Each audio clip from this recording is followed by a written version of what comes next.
चलिए सभी को नमस्कार। क्या हाल चाल है आप लोग का? ठीक है मेरे साथियों। आप में से जो कोई भी 4.0 के लिए 6 to 8 और 9 10th का प्रिपरेशन कर रहे होंगे या आपने स्टार्ट किया होगा, तो आपके लिए आज का क्लास बहुत महत्वपूर्ण रहेगा। क्योंकि 4.0 की तैयारी अगर हम स्टार्ट करते हैं या कर रहे हैं, तो हमें 3.0 तक के एग्जामिनेशन में जो क्वेश्चन पूछा गया है उस पर हमें बिल्कुल निगरानी रखना होगा। क्योंकि जो क्वेश्चन पूछा गया है, ठीक है, उसको भी आगे रिपीट किया जा सकता है और उसके पैटर्न पर आगे क्वेश्चन डाला जा सकता है। जैसे देखिए, आज आपके सामने मैंने बीपीएससी टीआरई 6 to 8 का जो पेपर 15 मार्च को हुआ था, जो कि बाद में जाके रद्द हो गया, आज मैं उसका सॉल्यूशन कर रहा हूँ। और आप देखिएगा कि किस किस चैप्टर से आपके एग्जामिनेशन में कितने क्वेश्चन पूछे गए हैं और किस किस लेवल के क्वेश्चन पूछे गए हैं। ठीक है, तो जाके आपको काफ़ी मज़ा आएगा। ओके। और मेरे दोस्त जो भी लाइव हैं, आप सभी का स्वागत है, वेलकम है। ठीक है।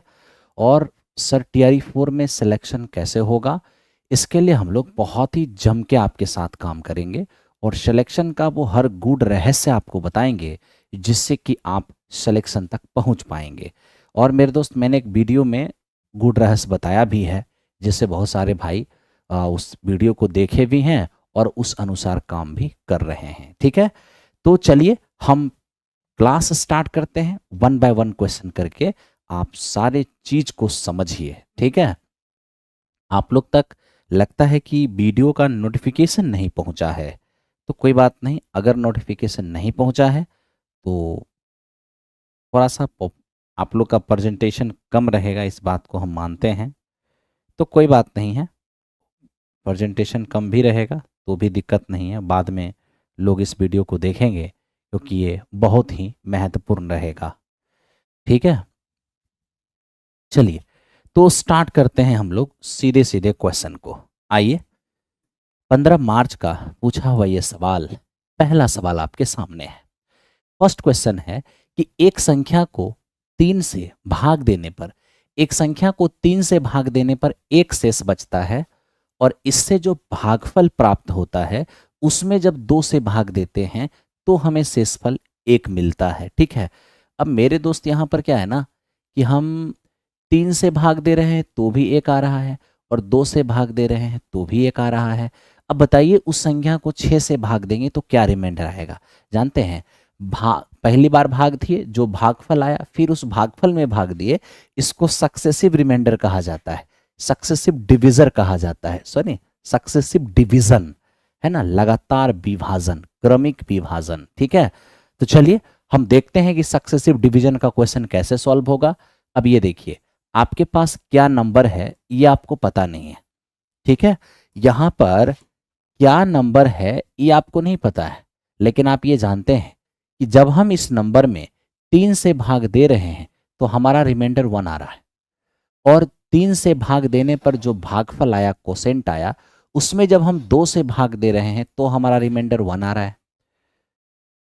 ठीक है, तो बताइए सर कि अगर उसी नंबर में हम 6 से भाग देंगे तो हमारा क्या रिमाइंडर आएगा? जानते हो दोस्त, पहली बार भाग दिए, उससे जो भागफल आया उसमें दूसरे भाजक से भाग दिए, तो इसी को बोलते हैं भागफल में भाग देना। और जब भागफल में भाग दिया जाता है, यही हमारा लगातार विभाजन है, सक्सेसिव डिवीजन है। अब मैं आपको एक चीज बताता हूं, सक्सेसिव डिवीजन में जब लास्ट भागफल आपको नहीं मालूम रहे तो आप हमेशा इसको 1 मान लेना।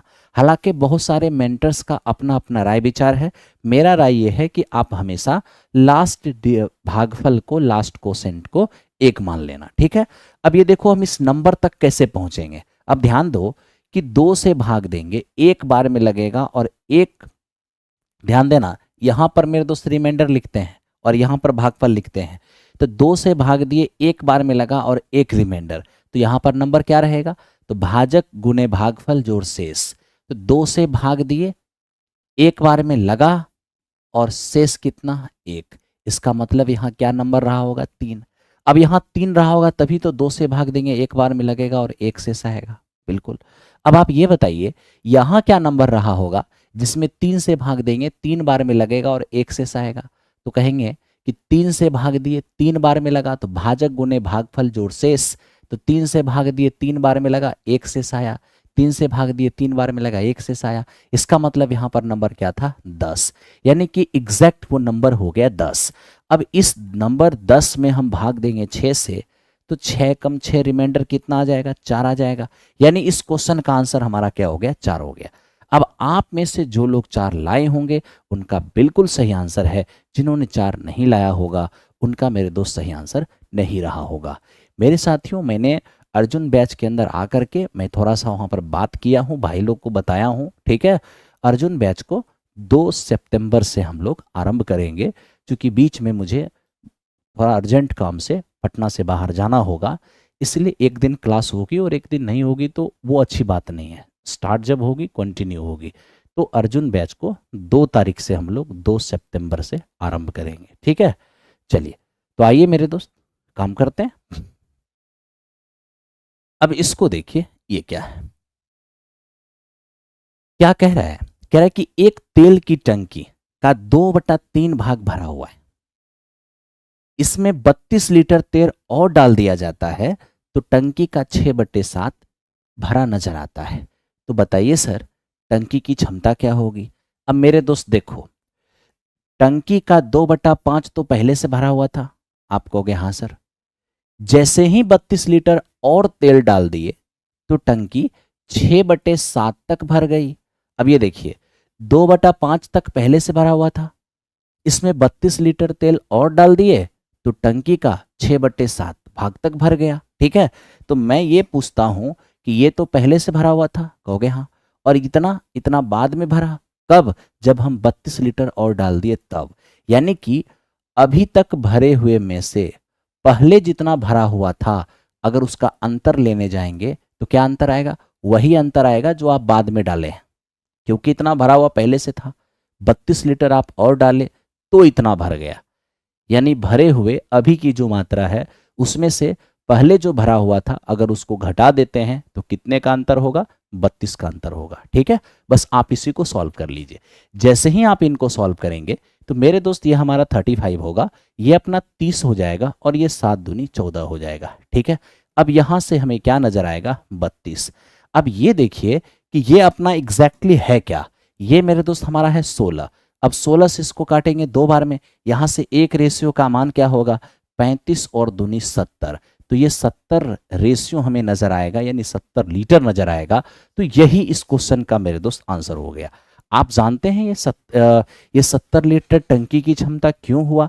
अगर आप ऑपरेशन फ्रैक्शन में करते हैं तो एक रेशियो का मान ही टोटल होता है, अगर आप एक्शन परसेंटेज में करते हैं तो 100% ही आपका टोटल होता है, ठीक है। चलो, थैंक यू वेरी मच।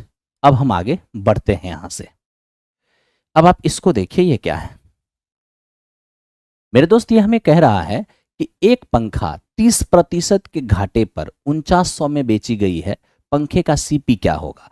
अगर 30% के घाटे पर बेची जाएगी, यानी मेरे दोस्त अगर लॉस हो जाएगा 30%, ठीक है, इसका मतलब बिक्री मूल्य क्या होगा, इसका मतलब बिक्री मूल्य 70% होगा। और यही जो बिक्री मूल्य 70% है ये 4900 दिया हुआ है।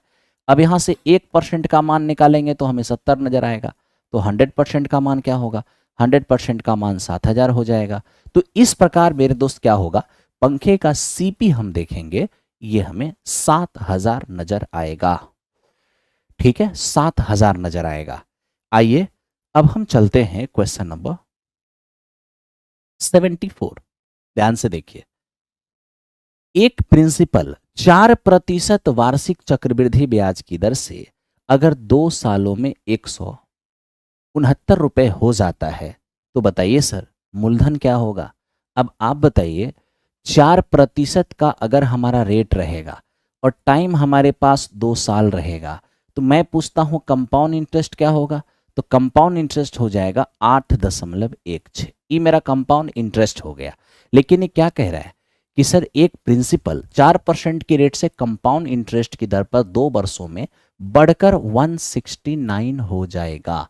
अब 169 बढ़कर हो जाने का मतलब क्या है कि वो हमारा अमाउंट है, ठीक है। तो बोलिए ये अगर प्रिंसिपल है तो अमाउंट कितना होगा, 100 में इसको ऐड कर दीजिए तो हो जाएगा 108.16। यही मुझे दिया हुआ है 169। अगर यहाँ से 1% का मान निकालेंगे तो 169 और अपॉन 108.16। मुझे प्रिंसिपल चाहिए तो 100% का मान निकाल लीजिए। अब 169 और अपॉन 108.16 और इनटू मेरे दोस्त 100, आप इसे कैलकुलेट कर लीजिए। अब जहां पर कैलकुलेशन की बारी आएगी तो मेरे दोस्त वहां तो कैलकुलेशन आपको करना पड़ेगा, है ना, वहां कैलकुलेशन करना पड़ जाएगा। बताइए कैलकुलेशन करके आप लोग बताइए कितना आंसर आ रहा है, क्योंकि एग्जामिनेशन हॉल के अंदर तो कैलकुलेशन आप ही को करना है कि सर ये हमारे इस क्वेश्चन का आंसर होगा। लेकिन मेरे दोस्त मैं ये चाहता हूं कि इसको एक दूसरे तरीके से बनाया जाए, मैं इसका तरीका चेंज कर देना चाहता हूं। कहोगे क्या? आप यहां भी कैलकुलेट करके देखो 156.25 ही आएगा, लेकिन मैं चाहता हूं कि इसको थोड़ा और इजी बना दिया जाए। और इजी बनाने का मतलब क्या है, इसको हम ऐसे भी कर सकते हैं मेरे दोस्त। अगर 4% का हमारा रेट है, 4% का रेट का मतलब क्या होता है, प्रिंसिपल में 1/25 से इंक्रीज होना, है ना। तो अब देखिए यहां से प्रिंसिपल और अमाउंट का अगर हम रेशियो ले लें तो 1/25 से अगर आपका पैसा बढ़ेगा यानी 25 प्रिंसिपल 1 बढ़कर 26 हो जाएगा। ये हो गया एक वर्ष की कहानी। दूसरे साल में क्या होगा, फिर से मेरे दोस्त 25 से 1 बढ़कर कितना हो जाएगा, 26 हो जाएगा। अगर हम यहाँ पर 2 साल में देखेंगे तो ये अपना 625 से बढ़कर ये 676 हो जाएगा। यानी आप ये देखने लग जाओगे कि सर 625 जो प्रिंसिपल है वो 676 का अमाउंट बनाएगा, ठीक है। और यही जो 676 का अमाउंट बना रहा है ना, यही अमाउंट 169 दिया हुआ है। अगर मैं यहां से एक रेशियो का मान निकालूंगा तो 169 और अपॉन 676 नजर आएगा। क्या चाहिए मुझे, प्रिंसिपल। प्रिंसिपल हमारा 625 है। अब 625 का मान निकालो, जब एक का मान इतना तो 625 का मान क्या होगा, 169 और बटे मेरे दोस्त ये 676 और इंटू ये 625। आप आराम से कैलकुलेट करिए 156.25 आएगा, है ना। अब कैलकुलेटिव अगर प्रश्न होगा तो आपको कैलकुलेशन करना होगा, ठीक है। चलिए थैंक यू वेरी मच। आइए बढ़ते हैं क्वेश्चन नंबर 75 की ओर। 75 नंबर क्वेश्चन, एक टंकी की लंबाई 25 मीटर, चौड़ाई 12 मीटर और गहराई 6 मीटर है। 50 पैसे प्रति वर्ग मीटर की दर से इसकी दीवार और आधार का मतलब समझे। अब यहां देखिए, अगर दीवार की बात करेंगे, टंकी में लंबाई चौड़ाई और गहराई दिया हुआ है, इस किसका मतलब ये घनाभ है। और घनाभ में अगर दीवारों की बात करें ना तो कमरे बोल दीजिए या घनाभा का टंकी बोल दीजिए। चारों दीवार का area 2 into L plus B into H होता है, ठीक है। साथ ही साथ बेस की बात करेगा तो एक टंकी का बेस तो आयताकार होता है, और आयताकार का मतलब एल इंटू बी। क्यों? क्योंकि मेरे दोस्त ये यहां पर बात क्यूबॉइड की है, बात समझिए।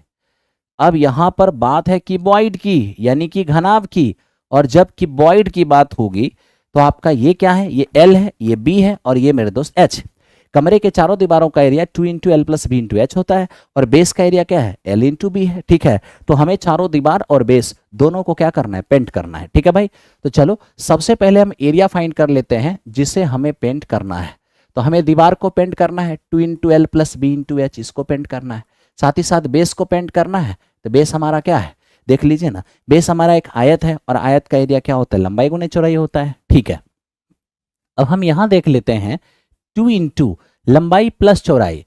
अब देखिए लंबाई हमारा 25 है, चौड़ाई 12 है और गहराई देख रहे हैं कि 6 है, प्लस लंबाई गुने चौड़ाई, लंबाई 25 और चौड़ाई कितना है, 12 है। अब यहां से हम देख लें 6 दूनी 12 होगा और ये हमारा 37 और प्लस में ये हो जाएंगे कितने, 300। अब ये देखिए 12 सते 84, 12 तिया 36, 36 और 8 कितने हो जाएंगे, 44। 12 सते 84, 12 तिया 36, 8 44 और प्लस कितने, तो प्लस हमारा 300 बराबर हो जाएगा 744, इतना सेमी स्क्वायर। अब 744 सेमी स्क्वायर ये हो गया वो एरिया जिसे हमें क्या करना है, प्लास्टर करना है। ठीक है, अब इतने एरिया में प्लास्टर करना है और हम देख रहे हैं कि प्लास्टर करने का रेट भी दिया हुआ है 50 पैसे। 50 पैसे का मतलब क्या हो गया, 50 पैसे का मतलब हो गया 1/2 रुपए प्रति सेमी स्क्वायर, यानी 1 सेमी स्क्वायर का जो कॉस्ट है, ओ सॉरी, ये सारा का सारा इंफॉर्मेशन मीटर में है मेरे दोस्त। अगर आपका मीटर में है तो ये मीटर स्क्वायर हो गया। ठीक है, और यहां भी आप देख लो 1/2 रुपए और प्रति मीटर स्क्वायर हो जाएगा, कोई बात नहीं। अब ये देखिए, अब यहां पर हम अगर कॉस्ट फाइंड करेंगे तो क्या बोलेंगे, हम यही बोलेंगे कि देखिए सर 1/2 रुपया, 1/2 रुपया ये कॉस्ट पड़ता है 1 मीटर स्क्वायर प्लास्टर करने का। तो बताइए सर 744 मीटर स्क्वायर पेंट करेंगे तो क्या कॉस्ट आएगा, तो आप यहां से देखिए मीटर स्क्वायर से मीटर स्क्वायर चला गया 372। तो 372 रुपीज इस क्वेश्चन का आंसर होगा। ऑप्शन नंबर सी, आप में से जो कोई भी लाए होंगे ऑप्शन नंबर सी इसका आंसर होगा। अप्रैल वाला बैच क्या 4.0 के लिए इनफ है? हाँ मेरे दोस्त, अप्रैल में हमने जो बैच दिया था आपको बिल्कुल वो 4.0 के लिए इनफ है ना। अर्जुन क्या बोलते हैं, कुरुक्षेत्र 4.0। महाभारत बैच नया बैच है, जो नया बैच में जुड़ना चाहते हैं वो महाभारत बैच के अंदर जुड़ेंगे, है ना। चलिए, ये हमारा 75 है। आइए अब हम 76 की ओर चलते हैं। 76 नंबर क्वेश्चन है, एक गोले का आयतन 6 सेमी आधार और 24 सेमी ऊंचाई वाले शंकु के समान है, तो बताइए गोले का अर्धव्यास क्या होगा। अब मेरे भाई अर्धव्यास का मतलब क्या होता है, रेडियस होता है, ठीक है ना। अब ये देखिए, ध्यान से देखिएगा, गोले का आयतन होता क्या है 4/3 पाई r3, ये हो गया गोले का आयतन। और शंकु का आयतन क्या होगा 1/3 पाई r²h, r 6 है, तो 6 का मेरे दोस्त ध्यान रखना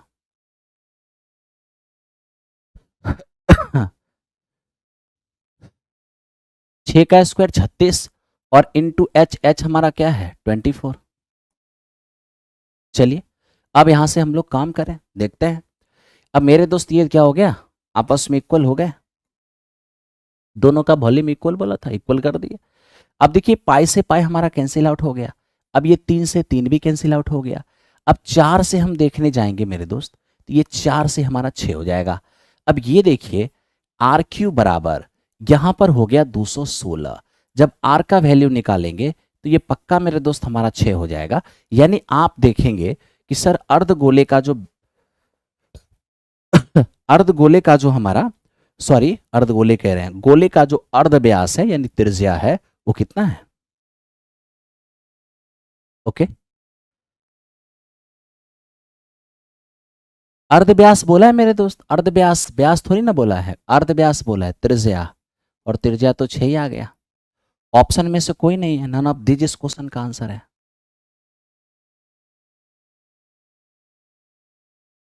ठीक है, आओ देखो अब इसको देखते हैं। अब देखिए हमें कहा गया कि ये जो इक्वेशन है, दो इक्वेशन हम दे देते हैं, ये भी हमारा linear equation into variable, linear equation into variable, I mean ये भी मेरा स्ट्रेट लाइन है, वो भी मेरा स्ट्रेट लाइन है। अब ये दोनों जो स्ट्रेट लाइन है ये कैसा है, पैरेलल है, इंटरसेक्टिंग है या कोइंसिडेंट है, क्या है, समांतर है, समपाती है या प्रतिच्छेदी है। तो इसके लिए तो हमें चेक करना होगा। चेक करने का मतलब है कि हमें a1/a2 फाइंड करना होगा, b1/b2 फाइंड करना होगा और c1/c2 फाइंड करना होगा। ठीक है, अब देखिए a1 क्या है, फर्स्ट इक्वेशन में x का कोफिशिएंट a1 है, सेकेंड इक्वेशन में x का कोफिशिएंट a2 है, फर्स्ट इक्वेशन में y का गुणांक b1 है और दूसरे समीकरण में y का गुणांक, प्रथम समीकरण में y का गुणांक -3 और दूसरे समीकरण में y का गुणांक 1 है, तो हम यहां पर 1 रख देंगे। ठीक है, प्रथम समीकरण में x का गुणांक ये c1 है, दूसरे में x का गुणांक, कह रहे मेरा भी दिमाग सठिया गया है, प्रथम इक्वेशन में x का गुणांक जो है वो a1 है, दूसरे में x का गुणांक हमारा a2 है, प्रथम इक्वेशन में y का कोफिशिएंट हमारा b1 है, दूसरे के y का कोफिशिएंट हमारा b2 है, फर्स्ट इक्वेशन में जो कांस्टेंट टर्म है ये हमारा c1 है और दूसरा का जो कांस्टेंट टर्म है ये मेरे दोस्त हमारा c2 है। ठीक है, अब आप यहां से देख लीजिए कि ये आपका -3 है और ये भी मेरे दोस्त आपका -3 है और ये आपका -10/9 है। यानी ये दोनों बराबर है लेकिन ये बराबर नहीं है। कहने का मतलब ये बराबर है और ये बराबर नहीं है। तो ये कौन सा केस है मेरे दोस्त? तो ये जो केस है ये पैरेलल वाली केस है। आप में से जिन्होंने भी पैरेलल वाली केस लाया होगा बिल्कुल सही रहा होगा।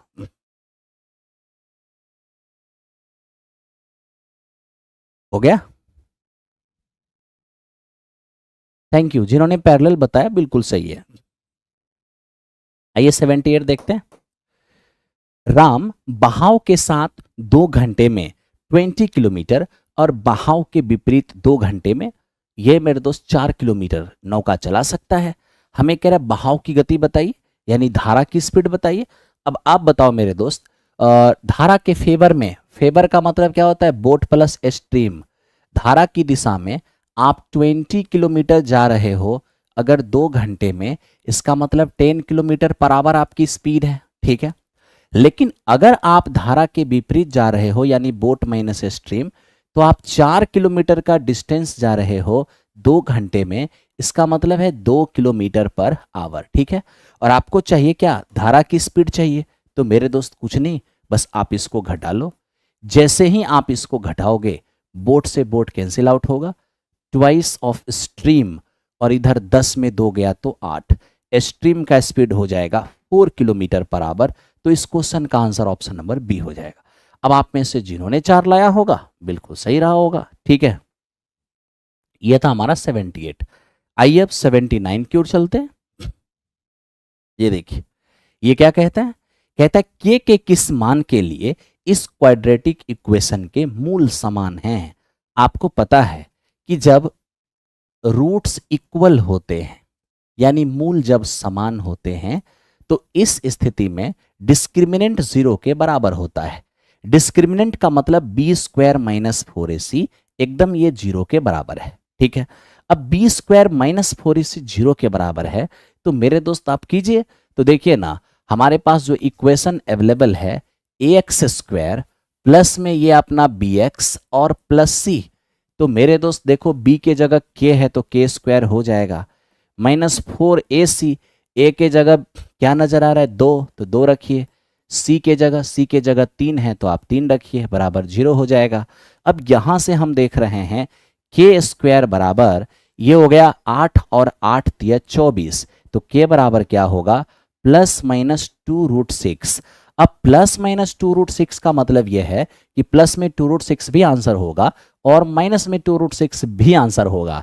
तो इस स्थिति में हमारा आंसर क्या बनेगा? ऑप्शन नंबर डी बनेगा, है ना। उपरोक्त में से एक से अधिक, मोर देन वन ऑप्शन। इसका बोर्ड पीडीएफ कहां मिलेगा? प्लेटफॉर्म बाय नवीन कुमार सिंह, टेलीग्राम पर इसका बोर्ड पीडीएफ आपको मिल जाएगा, ठीक है। चलिए, ये था हमारा 79। आइए अब हम 80 नंबर क्वेश्चन की ओर चलें। दोस्त, मेरे एग्जाम का पूछा हुआ क्वेश्चन है, मैं पूछा हुआ क्वेश्चन ही आपको करा रहा हूं। अब cos² 17 और -sin² 73, बताइए इसका मान क्या होगा? कोई बात नहीं, आप एक को चेंज कर लो, ये cos² 17 को रहने दो और ये देखो, ये हमारे पास sin², ठीक है भाई। अब हम इसको चेंज करना है। अब चेंज कैसे किया जाता है? तो देखिए, डायरेक्ट चेंज करने के लिए साइन बदलेगा कॉस में, ठीक है। स्क्वायर है तो स्क्वायर दीजिए और अब एंगल पर काम कीजिए। बताइए 73 में क्या जोड़ेंगे? 90 हो जाएगा। 17, ठीक है। 73 में 17 जोड़ेंगे 90 हो जाएगा, यानी sin² 73 को बदलेंगे cos² 17। सेम चीज में सेम चीज घट जाएंगे तो आंसर क्या होगा? 0 होगा। ऑप्शन नंबर बी इस क्वेश्चन का आंसर हो गया, ठीक है भाई। चलो, थैंक यू। आइए अब बढ़ते हैं नेक्स्ट क्वेश्चन की ओर। देखो दोस्त, आप में से जितने भी लोग हमारा क्लास देखते हैं, पढ़ते हैं, आप बार बार पूछते हैं कि अर्जुन बैच लेना पड़ेगा क्या? मेरे दोस्त देखिए, अर्जुन बैच बहुत ही मिनिमम फी का एक प्रैक्टिस बैच है, प्रैक्टिस। और उस बैच को ले लेने पर सोने पर सुहागा हो जाता है। कोई जबरदस्ती नहीं है, आप कोई नहीं लेना चाहते हैं तो आप मत लीजिए, लेकिन वो बैच सोने पर सुहागा हो जाता है। यानी कहते हैं नहीं कि सिलेक्शन अगर लेना है तो प्रैक्टिस करना ही पड़ेगा। और यदि प्रैक्टिस करना होगा तो प्रैक्टिस 2 तरह का होता है। एक होता है मिसलेनियस क्वेश्चन की प्रैक्टिस, एक होता है चैप्टर वाइज प्रैक्टिस। तो ये जो अर्जुन बैच है ये चैप्टर वाइज 4000 प्लस क्वेश्चन की प्रैक्टिस है, इंक्लूडिंग एससीईआरटी एनसीईआरटी, ठीक है। इसलिए ये बैच आपके सिलेक्शन में चार चांद हमेशा से निभाता आया है और हमेशा से निभाएगा। तो जो बच्चे, इस बैच की खासियत क्या होती है, क्योंकि इसका फी थोड़ा कम होता है, तो इसमें जो बच्चे हमारे साथ पढ़ रहे होते हैं या जो बच्चे कहीं और भी पढ़ रहे होते हैं, हजारों हजार की संख्या में इस बैच के अंदर लोग जुड़ते हैं, ठीक है। और मेरे दोस्त आपको यकीन दिलाता हूं कि ये बैच बिल्कुल प्रैक्टिस के लिए परफेक्ट होता है, लेकिन हम किसी के साथ कोई ज़बरदस्ती नहीं, आपको लेना है आप लीजिए, नहीं लेना है आप मत लीजिए, ठीक है। ये बैच स्टार्ट 2 सितंबर से होगा, मैंने उसमें इंफॉर्मेशन दे रखा है। चलो बढ़ते हैं। अब इसको देखो मेरे दोस्त, ये क्या है, देखिए मोहन 20 रुपए का शेयर, 20 रुपए का शेयर 9% लाभांश का भुगतान करके खरीदता है। यानी कि 20 रुपए का शेयर मोहन ये सोच के खरीदता है कि मुझे उस पर 9% का लाभांश प्राप्त होगा, ठीक है। वह अपने धन को 12% ब्याज भी चाहता है, तो प्रति शेयर बाजार मूल्य क्या होगा, आप ये बताइए। अब देखिए मेरे दोस्त, हम अगर किसी भी शेयर को परचेज करेंगे, उसके बाद सही समय देख करके उसको हम सेल करेंगे। और आपको बता देता हूं कि स्टॉक एंड शेयर्स का यूट्यूब पर सबसे शानदार क्लास अपना ही है, तो stock and shares by Amarjeet sir आप सर्च करेंगे, एक वीडियो आएगा, आप उसे जरूर देख लेना। देखो यहां देखना, 20 रुपए मूल्य का शेयर हम 9% के लाभांश का भुगतान करके खरीदते हैं। इसका क्या मतलब हुआ, इसका मतलब यह हुआ कि 20 रुपए के शेयर पर हम 9% का लाभांश प्राप्त करने की हमारी इच्छा है। इसका मीनिंग साफ हो गया कि मेरे दोस्त, मेरा ये टारगेट है कि 9/5 इतना रुपए का मैं इनकम प्राप्त करूं, लाभांश प्राप्त करूं, ठीक है भाई। अब आप बताइए, 9/5 रुपए का लाभांश प्राप्त करने के लिए जो शेयर मैंने परचेज किया है उसका बाजार मूल्य में क्या रखूंगा। तो हम एक चीज बीच में देख रहे हैं कि वह अपने धन पर 12% का लाभ चाहता है, वो अपने धन पर 12% का लाभ चाहता है, ठीक है। तो मेरे दोस्त आप ही बताइए, इसका मतलब तो ये हो गया कि हम अगर ये मान लें कि उसका धन 100 रुपए है, तो इस पर 12% का लाभ, इसका मतलब क्या, वो लाभ के रूप में 12 रुपए चाहता है ना। तो मतलब साफ हो गया कि 12 रुपए का वो जो इंटरेस्ट चाहता है, प्रॉफिट चाहता है, कब, जब प्रति शेयर बाजार मूल्य क्या हो जाए, 100 रुपए हो जाए। यानी कि 100 रुपया बाजार मूल्य, ध्यान दीजिएगा, 100 रुपये जिस शेयर का बाजार मूल्य है उस पर वह 12 रुपए का क्या प्राप्त कर पाएगा, प्रॉफिट प्राप्त कर पाएगा, इंटरेस्ट प्राप्त कर पाएगा। यानी 100 रुपये के बाजार मूल्य वाले शेयर पर 12 रुपये उसकी इनकम होगी, प्रॉफिट होगी, इंटरेस्ट होगी। तो मेरा कहना है कि 12 रुपये इंटरेस्ट प्राप्त करने के लिए बाजार मूल्य कितना, 100। अब मैं चाहता हूं कि 1 रुपये का अगर मैं इंटरेस्ट प्राप्त करूं तो बाजार मूल्य क्या होगा, तो मेरे मित्र बाजार मूल्य 100/12 ये हो जाएगा। तो 12 रुपए की प्रॉफिट पाने के लिए ये हमारा मार्केट वैल्यू होगा, ठीक है। तो मेरे दोस्त 12 रुपए की प्रॉफिट के लिए ये अगर बाजार मूल्य होगा, तब तो 1 रुपए की प्रॉफिट के लिए ये बाजार मूल्य होगा, हाँ या ना, आप कहोगे हाँ। जबकि आप बताओ कि आप प्रॉफिट चाहते कितना हो, हम प्रॉफिट चाहते हैं केवल 9/5। तो 9/5 रुपए की प्रॉफिट कब होगी, तो जब बाजार मूल्य 100/12 और इंटू 9/5 होगा। आप कैलकुलेट करके देखिए, आपको 15 नजर आएगा, ठीक है, आपको बिल्कुल 15 नजर आएगा। तो मेरे दोस्त इस तरीके से अगर हमें 9/5 की बाजार लाभ चाहिए, इनकम चाहिए, तो हमें शेयर का जो बाजार मूल्य बनाना पड़ेगा वो कितना बनाना पड़ेगा, 15। अब आप में से बहुत लोगों को मेरे दोस्त ये समझ में आया नहीं होगा स्टॉक एंड शेयर्स, एक बार फिर मैं समझाने की कोशिश करता हूं, ठीक है। देखिए 20 रुपए का शेयर है जिस पर 9% लाभांश का भुगतान करके हम परचेज करते हैं, ठीक है। तो 9% लाभांश का मतलब हुआ कि 9/5 का हमें लाभ चाहिए। ठीक है, आगे लिखा हुआ है कि वह अपने धन पर 12% का ब्याज चाहता है। अब देखिए, अपने धन पर 12% का ब्याज चाहता है, तो बताइए प्रति शेयर बाजार मूल्य क्या होगा। तो मेरे दोस्त, हम यहां पर अगर अपना धन यानी प्रति शेयर बाजार मूल्य अगर 100 रुपये बनाते हैं, ठीक है, तो प्रति शेयर अगर बाजार मूल्य 100 रुपये रखते हैं तो उस पर मुझे क्या प्रॉफिट चाहिए, 12 रुपए का इंटरेस्ट चाहिए, प्रॉफिट चाहिए। तो 12 रुपए का इंटरेस्ट प्राप्त करने के लिए बाजार मूल्य हम 100 रखें, तो 1 रुपया का प्रॉफिट पाने के लिए बाजार मूल्य ये होगा।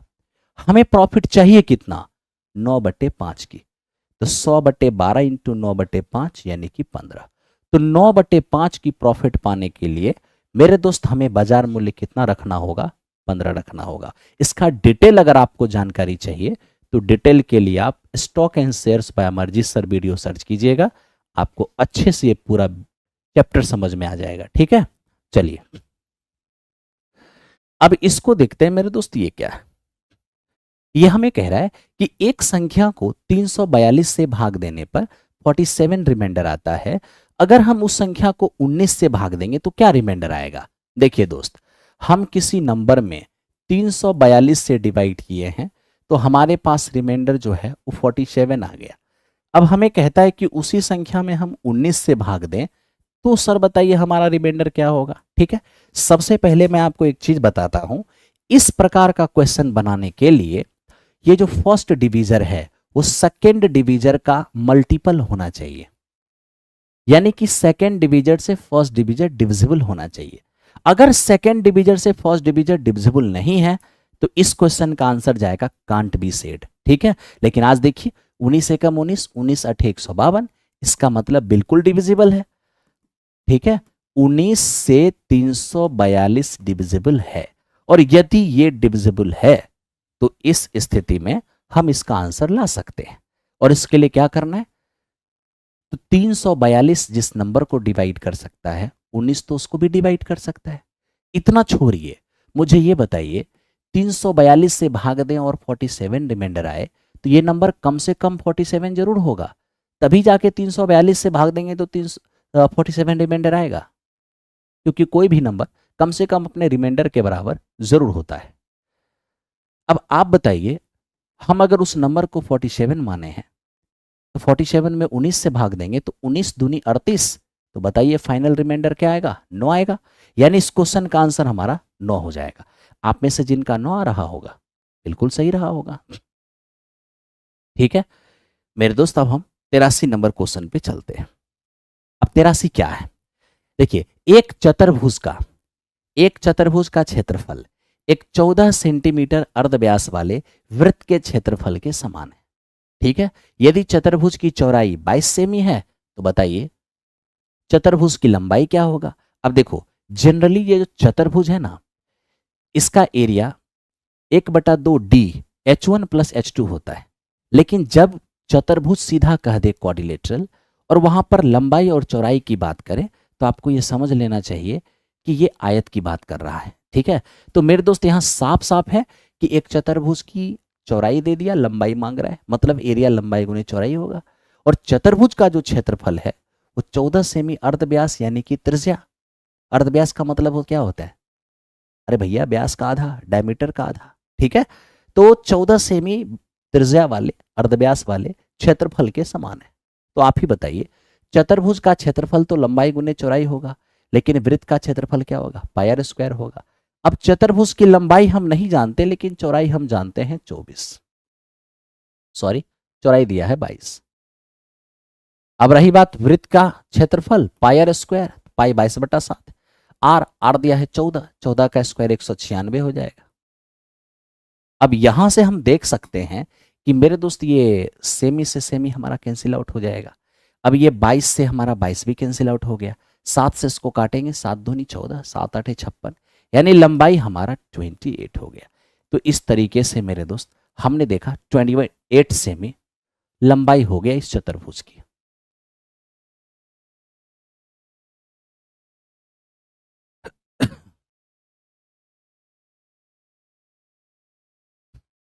आइए ध्यान दीजिए, अब 84 नंबर क्वेश्चन को देखिए।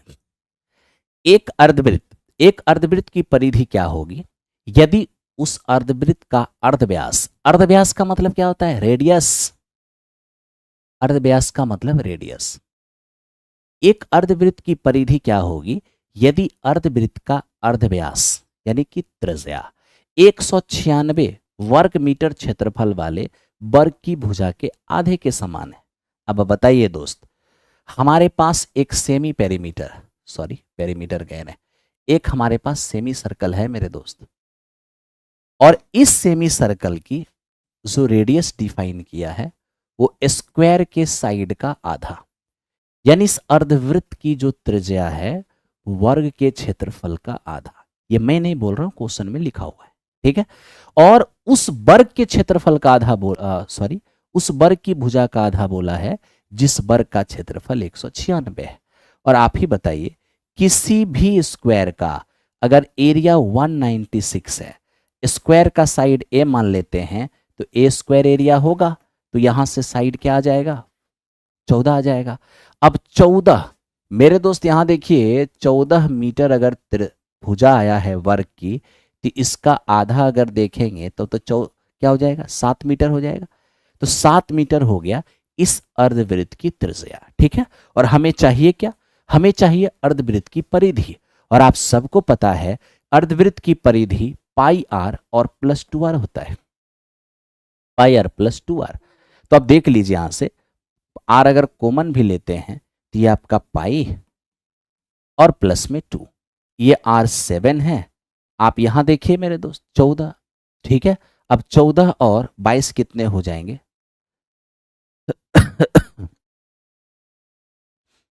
देखिए मुझे अर्धवृत्त की परिधि मांगा था, अर्धवृत्त की परिधि पाई आर प्लस 2r होता है, ठीक है मेरे दोस्त। तो यहां से हमने क्या किया? आर कॉमन किया, ये पाई हो गया, ये 2 हो गया। अब 46/7, 7 से 7 कैंसिल आउट, तो ये हमें 46 इतना मीटर दिख रहा है। अब आप में से कुछ लोग क्या होंगे? 44 लेके आ रहे हैं, कुछ लोग 28 लेके आ रहे हैं, बहुत तरह के लोग का अपना अपना आंसर आ रहा है अलग अलग, ठीक है। एक बार चेक करके बताइए आप लोग, क्या सच में इसका वो आएगा जो आप कर रहे हो? एक मिनट, ये 46 नहीं मेरे दोस्त, 36 हो जाएगा, 36।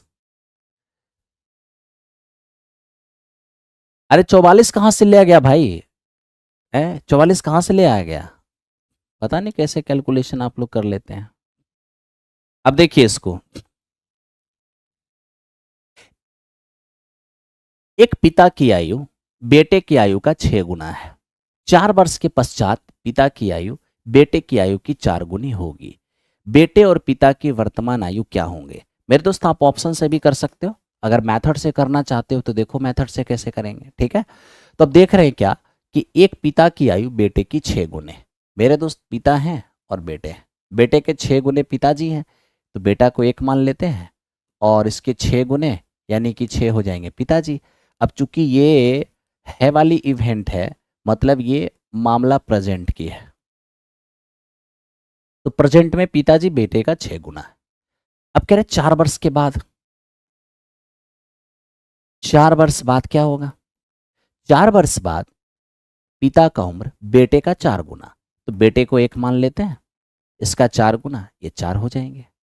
अब आप ही बताइए प्रेजेंट से 4 साल बाद, तो मेरे दोस्त मैं पूछता हूं प्रेजेंट से 4 साल बाद आएंगे, ठीक है, तब तो मेरे मित्र 4 साल, प्रेजेंट से 4 साल आगे जाएंगे तो 4 साल पिताजी भी बढ़ेंगे, 4 साल बेटा भी बढ़ेगा।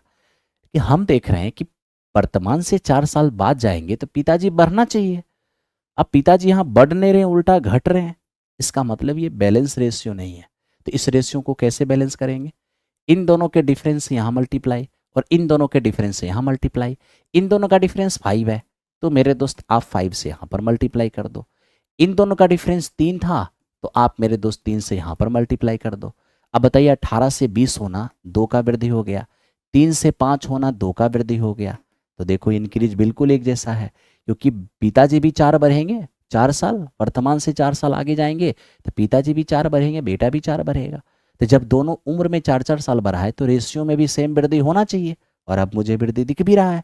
तो ये जो आपको रेशियो में 2 की वृद्धि दिख रहा है, ठीक है, वो रियल में वृद्धि है कितना? प्रेजेंट से 4 साल बाद 4 की वृद्धि है।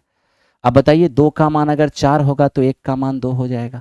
अब 1 का मान अगर 2 साल होगा तो 18 का मान क्या होगा, 18 दूनी 36। 1 का मान 2 साल होगा तो 3 का मान क्या होगा, 6 साल हो जाएगा। यानी 36 और 6। तो इस क्वेश्चन का आंसर हो जाएगा 6 और 36। तो मेरे दोस्त आप ऑप्शन से भी कर सकते थे और आप ऐसे भी कर सकते हो। आदित्य कुमार चौबे, हमने कर दिया 36 मेरे दोस्त, क्यों घबराना यहाँ पर। आइए बढ़ते हैं नेक्स्ट क्वेश्चन पे। अब देखिए नेक्स्ट क्वेश्चन क्या है। ये कह रहा है कि सर एक समचतुर्भुज के डायगोनल, एक समचतुर्भुज एक रोम्बस के जो डायगोनल हैं, ये कर्ण नहीं मेरे दोस्त, विकर्ण है। एक रोम्बस के जो डायगोनल हैं वो 16 और 12 है। तो बताइए रोम्बस के साइड क्या होंगे। अब मेरे दोस्त मैं आपसे पूछता हूं, रोम्बस के बारे में अगर आपने पढ़ा होगा बहुत अच्छी बात है, नहीं पढ़ा होगा तो मैंने यूट्यूब के अंदर पढ़ाया है रोम्बस को लेकर, ठीक है, आप उसको चेक कर सकते हो। ओके, अब देखिए एक रोम्बस के चारों साइड इक्वल होते हैं, साथ ही साथ इसके डायगोनल एक दूसरे को 90 डिग्री पर बाइसेक्ट करते हैं, ठीक है। अगर एक डायगोनल इसका 16 है तो वो 8 और 8 हो जाएगा। अगर एक 12 है तो 6 और 6 हो जाएगा। आप ही देखो, क्या ये एक राइट एंगल ट्रेंगल नहीं है, बिल्कुल है। अब राइट एंगल ट्रेंगल में ये परपेंडिकुलर बेस 8 और 6 है तो हाइपोटेन्यूज क्या होगा, 10 हो जाएगा।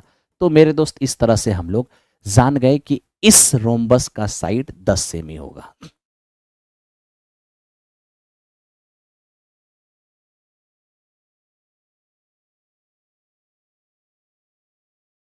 चलिए अब आगे बढ़ते हैं, अगले क्वेश्चन को ध्यान से देखिए। अब देखो मेरे दोस्त ये है 87। यहां पर अपने पास दो ट्रायंगल है, एक ट्रायंगल एबीसी है और एक अपना डीईएफ। ये दोनों के दोनों ट्रायंगल क्या है, सिमिलर है। हमें कह दिया कि एंगल ए का मान 30 है, एंगल सी का मान 50 है। अगर ए का मान 5 सेमी है, ए सी का मान इतना और डीईएफ का मान इतना, तो बताओ डी का मान क्या होगा। अब सबसे पहली बात जरा सा ध्यान देना, ए बी सी और मेरे मित्र डी ई एफ, ठीक है, डी एफ ऑर्डर एकदम ऑर्डर ढंग से लिखना, गड़बड़ मत कर देना, डी एफ ही तो है, ए बी सी ही है। हमें कह रहा है कि ये दोनों सिमिलर है। अब इन दोनों को सिमिलर कह दिया और उसके बाद मेरे दोस्त इंफॉर्मेशन दिया।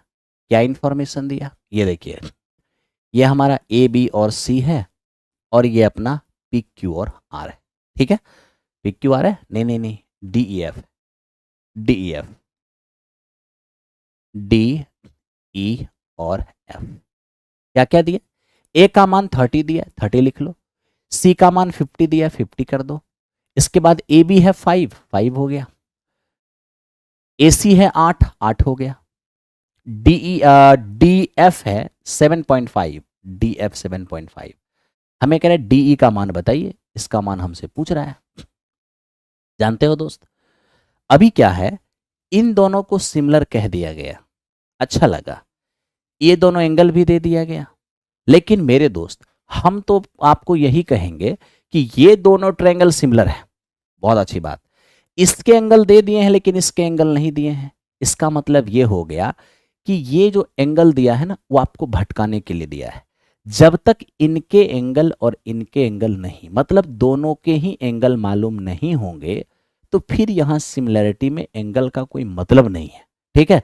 तो ये मेरे दोस्त जो है ना, ये 30 डिग्री और ये जो आपका 50 डिग्री है, रियल में ये एक तरह का समझिए यूजलेस है, ठीक है। यहां पर इसका यूज करके हमें कोई बेनिफिट है नहीं, ठीक है। तो फिर कहोगे सर करना क्या है, मेरे दोस्त चूंकि इसमें एंगल दिया है और इसमें एंगल नहीं दिया है, तो एंगल के बेस पर अभी हम सिमिलर डिफाइन कर ही नहीं पाएंगे, ठीक है। अब सिमिलर डिफाइन कर हम नहीं सकते हैं, लेकिन क्वेश्चन ने तो सिमिलर कह दिया है। अब क्वेश्चन सिमिलर कह दिया है और इसका एंगल देकर इसका एंगल नहीं दिया है, तो एक का एंगल देकर दूसरे का नहीं देगा तो एंगल का कोई मतलब नहीं रहेगा। तो वैसी स्थिति में इन दोनों को सिमिलर करने के हमारे पास एकमात्र तरीका रह जाएगा और वो तरीका होगा इस नेम के ऑर्डर का ध्यान रखना। अब इस नेम के ऑर्डर का अगर हम ध्यान रखते हैं तो ABC और DEF अगर आपस में सिमिलर है, तो इस स्थिति में कॉरेस्पॉन्डिंग साइड का जब रेशियो लगाएंगे तो फर्स्ट टू का रेशियो के साथ और मेरे दोस्त ये अपना सेकेंड टू का रेशियो ये सेकेंड टू के साथ, ठीक है, और साथ ही साथ फर्स्ट एंड लास्ट का रेशियो फर्स्ट एंड लास्ट के साथ, ठीक है। तो अब यहां पर ये तीनों हो जाएंगे आपस में इक्वल। अब देखिए ए हमारे पास ए भी 5 दिया हुआ है, हम बात डी एफ की करें तो ये डी ई की, तो डी ई तो मुझे मालूम नहीं, यही मुझे फाइंड करना है, ठीक है। और बराबर बी सी और E F, B C E F में कुछ दिया हुआ है नहीं तो इसको हटा दीजिए। ए सी, ए सी हमें 8 दिया हुआ है, और मेरे दोस्त डी एफ हमारा 7.5 दिया हुआ है। अब यहां से अगर हम डी ई निकालने चले जाएंगे तो डी ई को 8 से मल्टीप्लाई करेंगे और यहाँ 5 से, तो 5 बचे 25 और 35 2 37। यहां से अगर डी एफ देखने जाएं, सॉरी डी ई, तो ये 37.5 और बटे में 8, तो मेरे मित्र हो जाएगा 8 चौको 32, बचेंगे 5। अब ये 55 होगा, 8 6 48, अब कितने बच जाएंगे, तो मेरे दोस्त 7 और 8 8 64, यानी आपके पास ये 4.68, जो ऑप्शन नंबर कौन सा हो जाएगा, ई हो जाएगा, ऑप्शन नंबर ई हो जाएगा। अब आप में से जो लोग 12 लेके आए होंगे वो किस तर्ज पे 12 लेके आ गए, वो तो मेरे दोस्त आउट ऑफ कवरेज एरिया हो गया सर जी, जिन लोगों का 3.0 का बैच है, अब मेरे दोस्त देखो, सबसे पहली बात मेरा काम सिर्फ पढ़ाना है और इसके रिगार्डिंग क्षमा करना, मैं कुछ बात नहीं कर सकता हूँ, ठीक है। मेरा काम पढ़ाना है और वो काम मैनेजमेंट का है। जो आप मुझसे बोल रहे हो तो आप ऑफिस का जो व्हाट्सएप नंबर है उस पर आप मैसेज करिए और वहाँ से मेरे दोस्त आपको आपके जो प्रॉब्लम है उसका सॉल्यूशन किया जाएगा, ठीक है। चलिए धन्यवाद। क्योंकि इसके बारे में विशेष जानकारी मेरे को होता नहीं है तो मैं इसलिए इस पर डिस्कस नहीं कर सकता, ठीक है। चलो, तो ये मेरे दोस्त इस क्वेश्चन का आंसर हो गया। अब आप में से कुछ लोग ऐसे होंगे, अब देखिए कुछ लोग ऐसे हैं जिन्होंने क्या किया होगा, एक जो लोग 12 लेके आ रहे हैं वो कहाँ से लेके आए होंगे वो बताता हूँ।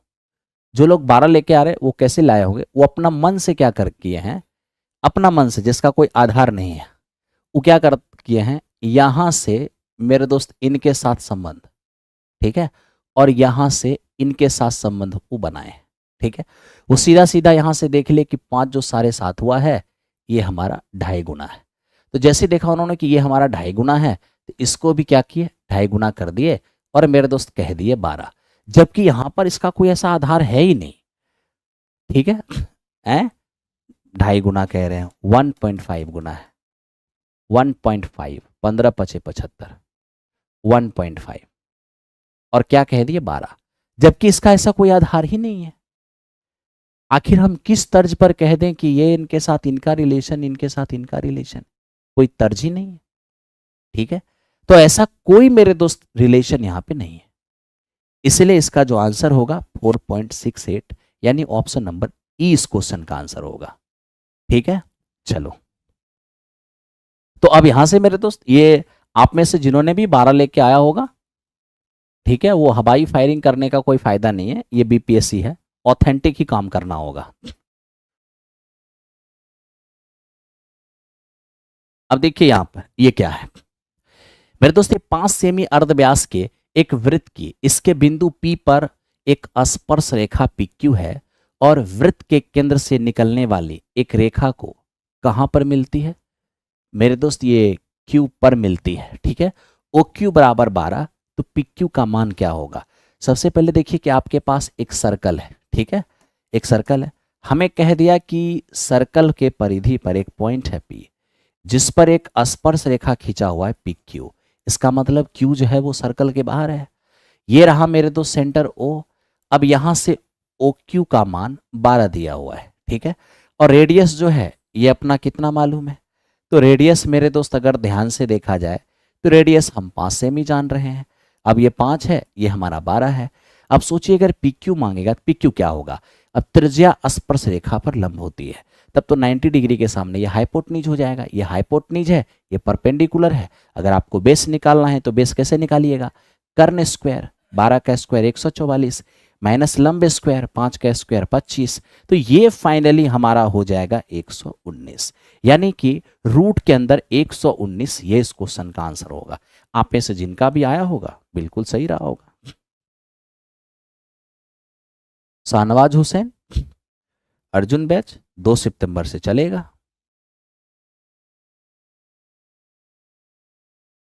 हो गया। आइए मेरे दोस्त अब चलते हैं नेक्स्ट क्वेश्चन की ओर। अब देखिए नेक्स्ट क्वेश्चन क्या है। कह रहा है कि एक पहिए का अर्ध व्यास 21 सेमी है, 924 मीटर की दूरी तय करने में कितने चक्र लगाने होंगे। आपको पता होगा कि मेरे मित्र किसी पहिए का अगर हम राउंड डिफाइन करते हैं तो इसके जो नंबर ऑफ, ध्यान देना, रिवॉल्यूशंस कह रहा है, चक्करों की जो संख्या होती है वो क्या होती है। तो मेरे दोस्त अगर हम चक्करों की संख्या निकालेंगे तो इस स्थिति में डिस्टेंस जो कि ट्रेवल किया गया और अपॉन डिस्टेंस, सीधा सीधा कहें तो एक चक्कर में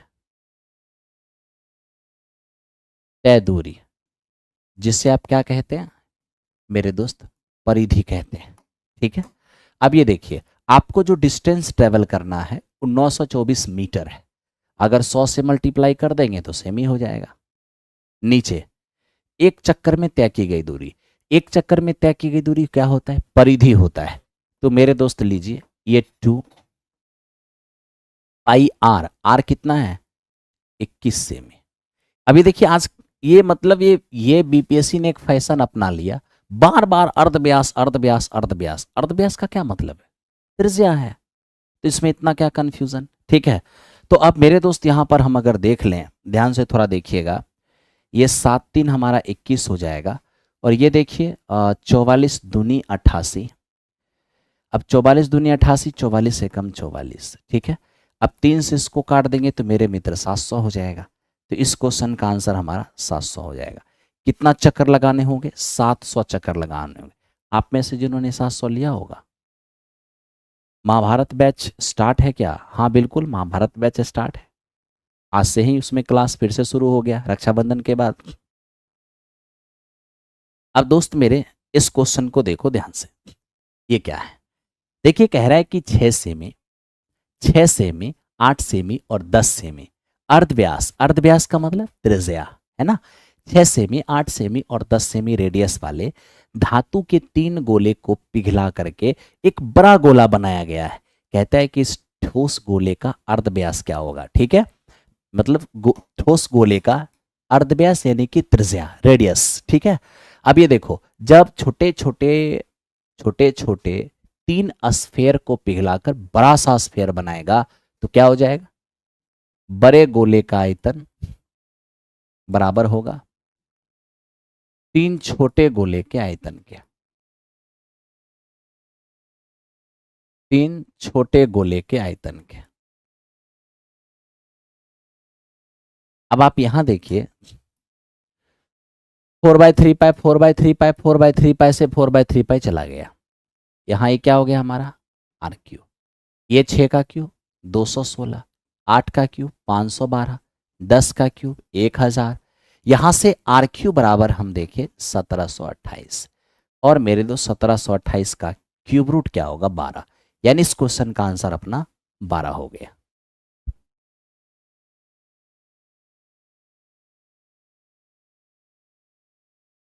अब इसको देखिए ये क्या है। अब दोस्त मेरे ये कह रहा है कि cos थीटा बराबर 3/5। अब cos थीटा बराबर 3/5 और थीटा कह रहा है कि एक न्यून कोण है। थीटा न्यून कोण, देखिए जब ना थीटा को एक्यूट एंगल बोला गया है तो इस बात का आपको ध्यान रखना होगा कि ये जो एक्यूट एंगल होते हैं ये 0 डिग्री से बड़े होते हैं और 90 डिग्री से छोटे होते हैं। ठीक है, और मेरे दोस्त cos थीटा बराबर होता क्या है, बेस अपॉन हाइपोटनीज। यहां परपेंडिकुलर निकालेंगे तो 4 हो जाएगा। ठीक है, क्या चाहिए मुझे, साइन इंटू 10-1/2 tan स्क्वायर। अब ये देखिए साइन, साइन होता है लंब बटे कर्ण यानी कि 4/5 और मेरे दोस्त 10 होता है लंब बटे आधार और -1। बटे 210 2 और 10 होता है p अपॉन बी, तो 4/3 का होल स्क्वायर। अब इसे थोड़ा कैलकुलेट करें। अगर कैलकुलेट करेंगे इस 16/15 और 16 में से 15 जाएगा तो 1/15 हो जाएगा। और यहां हम अगर देखें तो ये हो जाएगा 16 दूनी 32, 32 और बटे 9। मेरे दोस्त 1/15 और गुने ये 9/32। अब ये देखिए 3 और ये हो जाएगा 5, यानी 3/160। ये इस क्वेश्चन का आंसर हो गया। ऑप्शन नंबर कौन सा? सी हो गया। आप में से जिनका सी आया होगा बहुत अच्छा रहा होगा।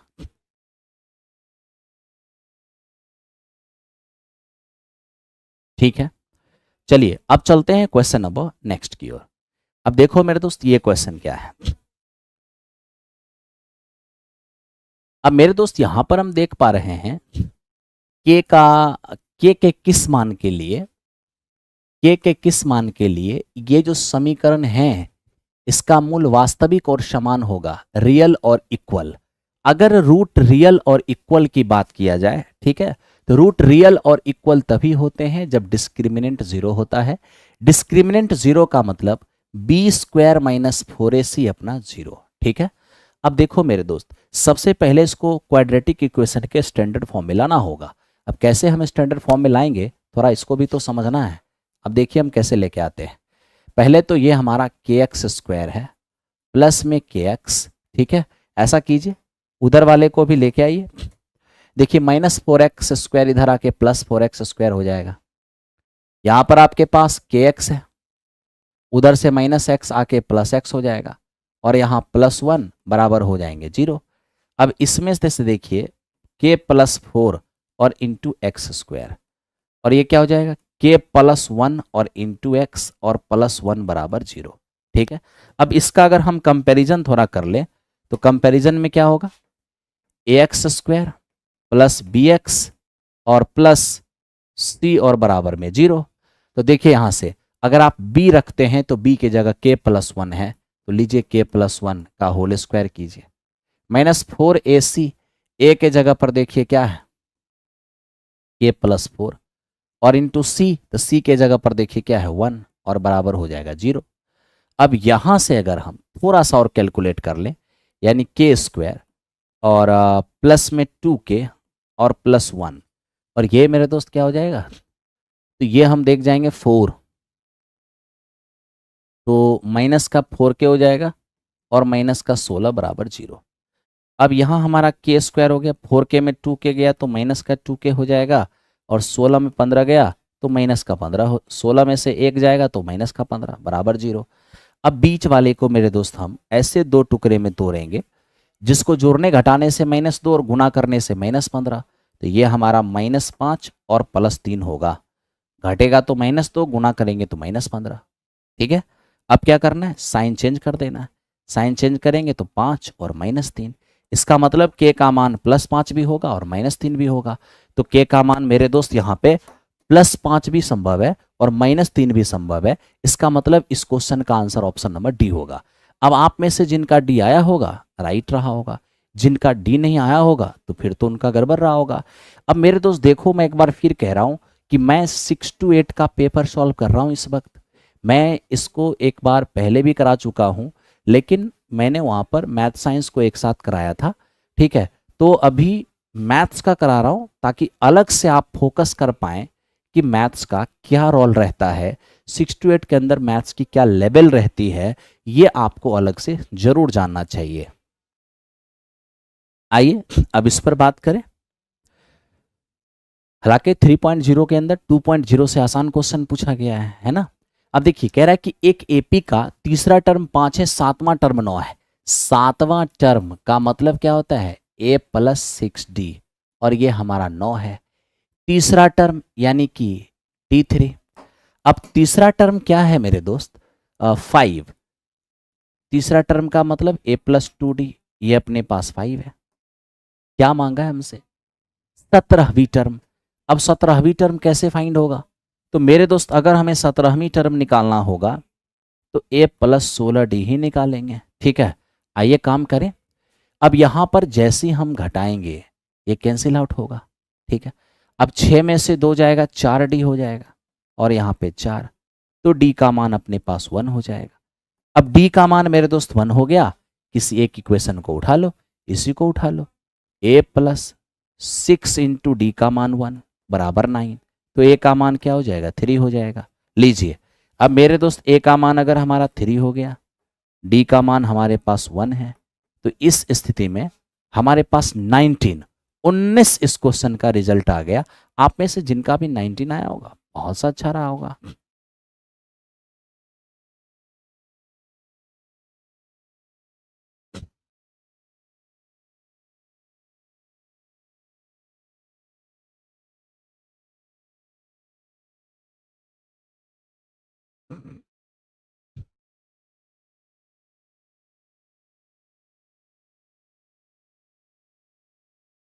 आइए, क्या हो गया भाई, कहाँ से लेके आ गया जी हैं? Thank you.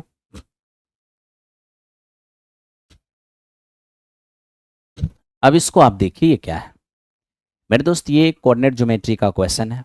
ये कह रहा है कि सर एक रेखा जो 3,5 से पास कर रही है और उस लाइन पे जाके परपेंडिकुलर है, बताइए उस लाइन का इक्वेशन क्या होगा।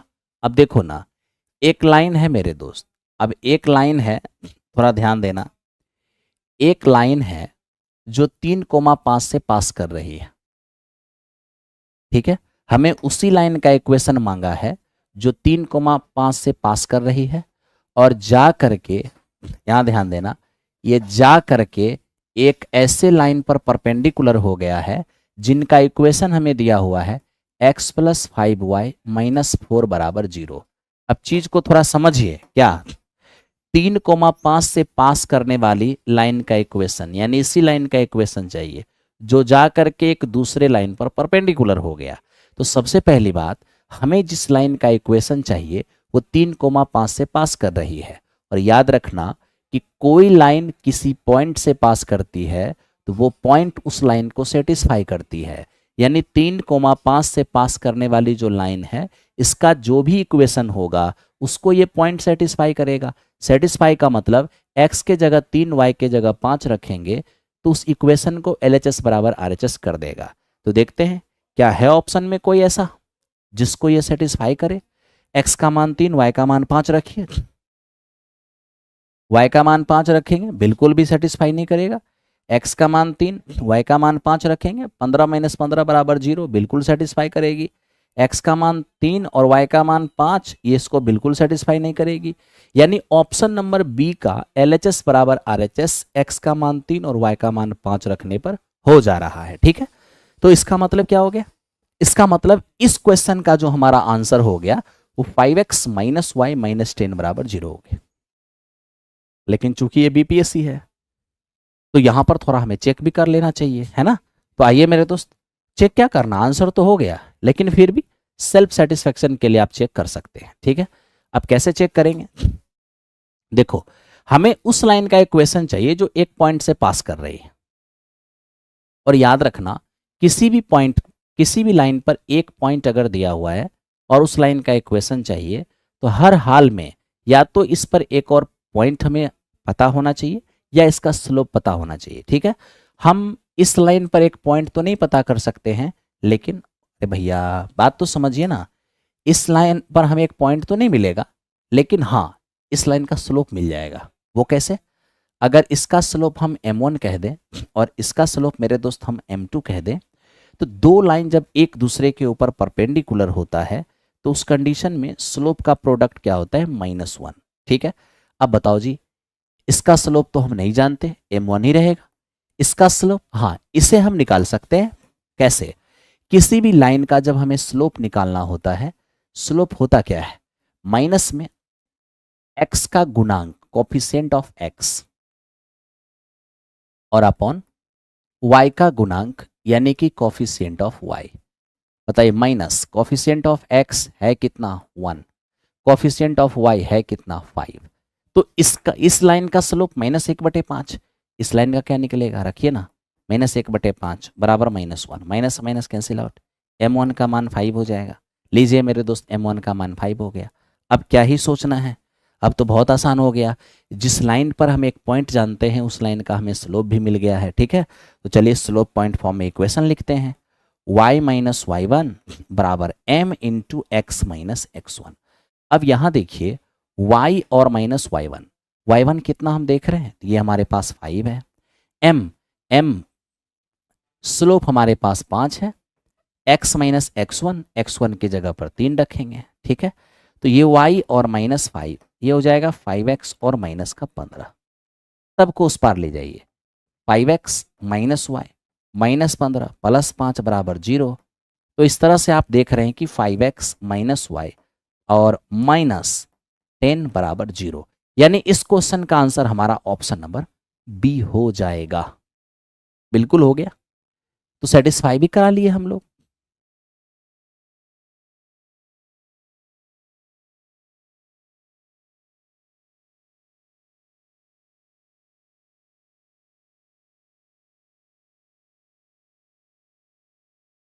हो गया। आओ दोस्त, अब हम चलते हैं 96 की ओर। ध्यान से देखना, 96 क्या है? एक वृत्त की परिधि और अर्धव्यास में 37 सेंटीमीटर का अंतर है। बताइए सर वृत्त की परिधि क्या होगा, आप ही बताइए। वृत्त की परिधि यानी कि 2 पाई आर, ठीक है, और अर्धव्यास, अर्धव्यास का मतलब त्रिज्या। ठीक है, तो वृत्त की परिधि और अर्धव्यास इसमें अंतर कितने का है? 37 का। अब आप बताइए आर कॉमन लेते हैं तो यहाँ से 2 पाई माइनस 1 होगा बराबर 37। अब आर कॉमन ले लिए, 2 पाई का मान 22/7 और माइनस 1 और बराबर ये 37। ये आर और इंटू 44 में 7 जाएगा, 37/7 बराबर 37। यहाँ से आर का मान 7 आएगा। अब जिस सर्कल का रेडियस 7 हो गया है उस सर्कल का सरकमफेरेंस क्या होगा? तो सर्कल का सरकमफेरेंस 2 पाई आर होता है। तो 2 पाई का मान 22/7 और ये कितना हो जाएगा? 44 हो जाएगा। ऐसे भी मेरे दोस्त आपको ये पता होना चाहिए, 7 यहाँ देखिए 7, 44 और 154, जिस सर्कल का रेडियस 7 होगा उसका परिधि, ठीक है, उसका सरकमफेरेंस 44 और एरिया हो जाएगा 154। तो रेडियस जैसे ही आपका 7 दिख गया वैसे ही मेरे दोस्त आप एरिया क्या करें, पेरीमीटर क्या करिए, सरकमफेरेंस जिसे कहते हैं, तुरंत 44 लगा दीजिए। अब आप इस पे थोड़ा सा ध्यान दीजिए। देखिए, एक वर्ग का क्षेत्रफल एक चतुर्भुज के क्षेत्रफल का 3/5 है। चतुर्भुज की लंबाई 25 है और चौड़ाई जो है वो लंबाई से 10 कम है। तो बताइए सर वर्ग की परिधि क्या होगी? आपसे मैं एक सवाल पूछता हूं, पूछना क्या है, आप लंबाई 25 तो जान ही रहे हो ना भाई, चौड़ाई के बारे में क्या बोला? चौड़ाई जो है वो लंबाई से 10 कम है, तो चौड़ाई हमारा 15 सेमी हो गया। क्या हमें दिया? वर्ग का क्षेत्रफल। अब देखिए यहां पर, यहां देखिएगा वर्ग का क्षेत्रफल, यानी वर्ग का जो क्षेत्रफल है वो मेरे दोस्त चतुर्भुज के क्षेत्रफल का 3/5 भाग है। वर्ग का क्षेत्रफल चतुर्भुज के क्षेत्रफल का 3/5। अब आप सोच रहे होंगे एक बार फिर से कि सर ये समझ में नहीं आ रहा है, क्वाड्रिलेटरल का एरिया लेंथ और ब्रेथ क्यों दिया हुआ है जबकि क्वाड्रिलेटरल का एरिया तो ये होता नहीं है। अरे मेरे दोस्त क्वाड्रिलेटरल है, अब क्वाड्रिलेटरल बोल करके किसी को भी तो रिप्रेजेंट कर सकता है ना, तो इसने एक्चुअल में ये रेक्टेंगल को रिप्रेजेंट किया है, इसलिए ये आयत, इसीलिए लंबाई और चौड़ाई की बात किया है। एक्चुअल में क्वाड्रिलेटरल का जो एरिया होता है वो आप सबको पता है 1/2 इंटू डी H1 + H2, ठीक है, लेकिन ये जब लेंथ और ब्रेथ की बात करेगा तो आप समझ जाना कि रेक्टेंगल की बात कर रहा है। ठीक है, चलिए, तो हमसे कह दिया कि सर वर्ग का जो क्षेत्रफल है वो चतुर्भुज के क्षेत्रफल का 3/5 है। ठीक है भाई, और वर्ग का क्षेत्रफल होता क्या है? वर्ग का क्षेत्रफल होता है साइड स्क्वायर बराबर। अब यहां से देख लो, 25 है आयत चतुर्भुज की लंबाई और चौड़ाई है मेरे दोस्त 15। अब यहां से अगर हम 3/5 करने भी चले जाते हैं तो आप देख सकते हो यहाँ पर 5 हो जाएगा। तो मेरे दोस्त यहाँ से अगर हम स्क्वायर का साइड निकालने जाएंगे तो हो क्या जाएगा यहाँ पर, 5 3 15 × 15, तो 15 × 15 225 स्क्वायर रूट 15 हो जाएगा, क्योंकि स्क्वायर ट्रांसफर करेंगे स्क्वायर रूट, जो 15 आ जाएगा। तो यहाँ पर स्क्वायर का साइड हमारा 15 हो गया। क्या चाहिए मुझे? वर्ग का परिधि चाहिए, यानी पेरीमीटर ऑफ स्क्वायर। 4 गुने भुजा होता है वर्ग का परिमाप, 4 गुने 15 कितने हो जाएंगे? 60 हो जाएंगे। तो इस क्वेश्चन का रिजल्ट हमारा 60 हो जाएगा। ओके, आओ मेरे दोस्त नेक्स्ट क्वेश्चन पे आते हैं। इसको जरा देखो, ये क्या है? 98 98 हमसे कह रहा है कि एक छड़ी और उसकी परछाई की लंबाई 1:√3 है, तो सूर्य का उन्नयन कोण क्या होगा? अब आप यहां देखिए, ये हमारा एक छड़ी है, एक हमारा छड़ी है, ठीक है, और ये मेरे दोस्त उसकी परछाई है। एक छड़ी है, ये उसकी परछाई है। हमें इसकी हाइट 1 और परछाई √3 दिया हुआ है। कह रहे बताओ सर सूर्य का उन्नयन कोण क्या होगा? सूर्य का उन्नयन कोण अगर निकालना है, ये 1 ये √3, तो मेरे मित्र ये क्या होगा? 30 हो जाएगा। यानी कि इस क्वेश्चन का हमारा जो रिजल्ट होगा वो 30 हो जाएगा। ठीक है भाई, आइए अब इस पे मिलिए। ये क्या है? ये कह रहा है, क्या कह रहे हैं भाई? 64 लीटर मिश्रण में मिल्क एंड वाटर का ये रेशियो है। इस मिश्रण में कितना पानी और मिलाया जाए कि ये 3:5 हो जाएगा? अब ये देखिए, मिल्क एंड वाटर का जो इनिशियल रेशियो दिया हुआ है वो 5:3 दिया हुआ है, 5:3। ठीक है, कह रहे कितना पानी इसमें मिला दें कि ये हमारा हो जाएगा 3:5। अब आप मेरे दोस्त ध्यान से इसको समझने की कोशिश करना, ठीक है?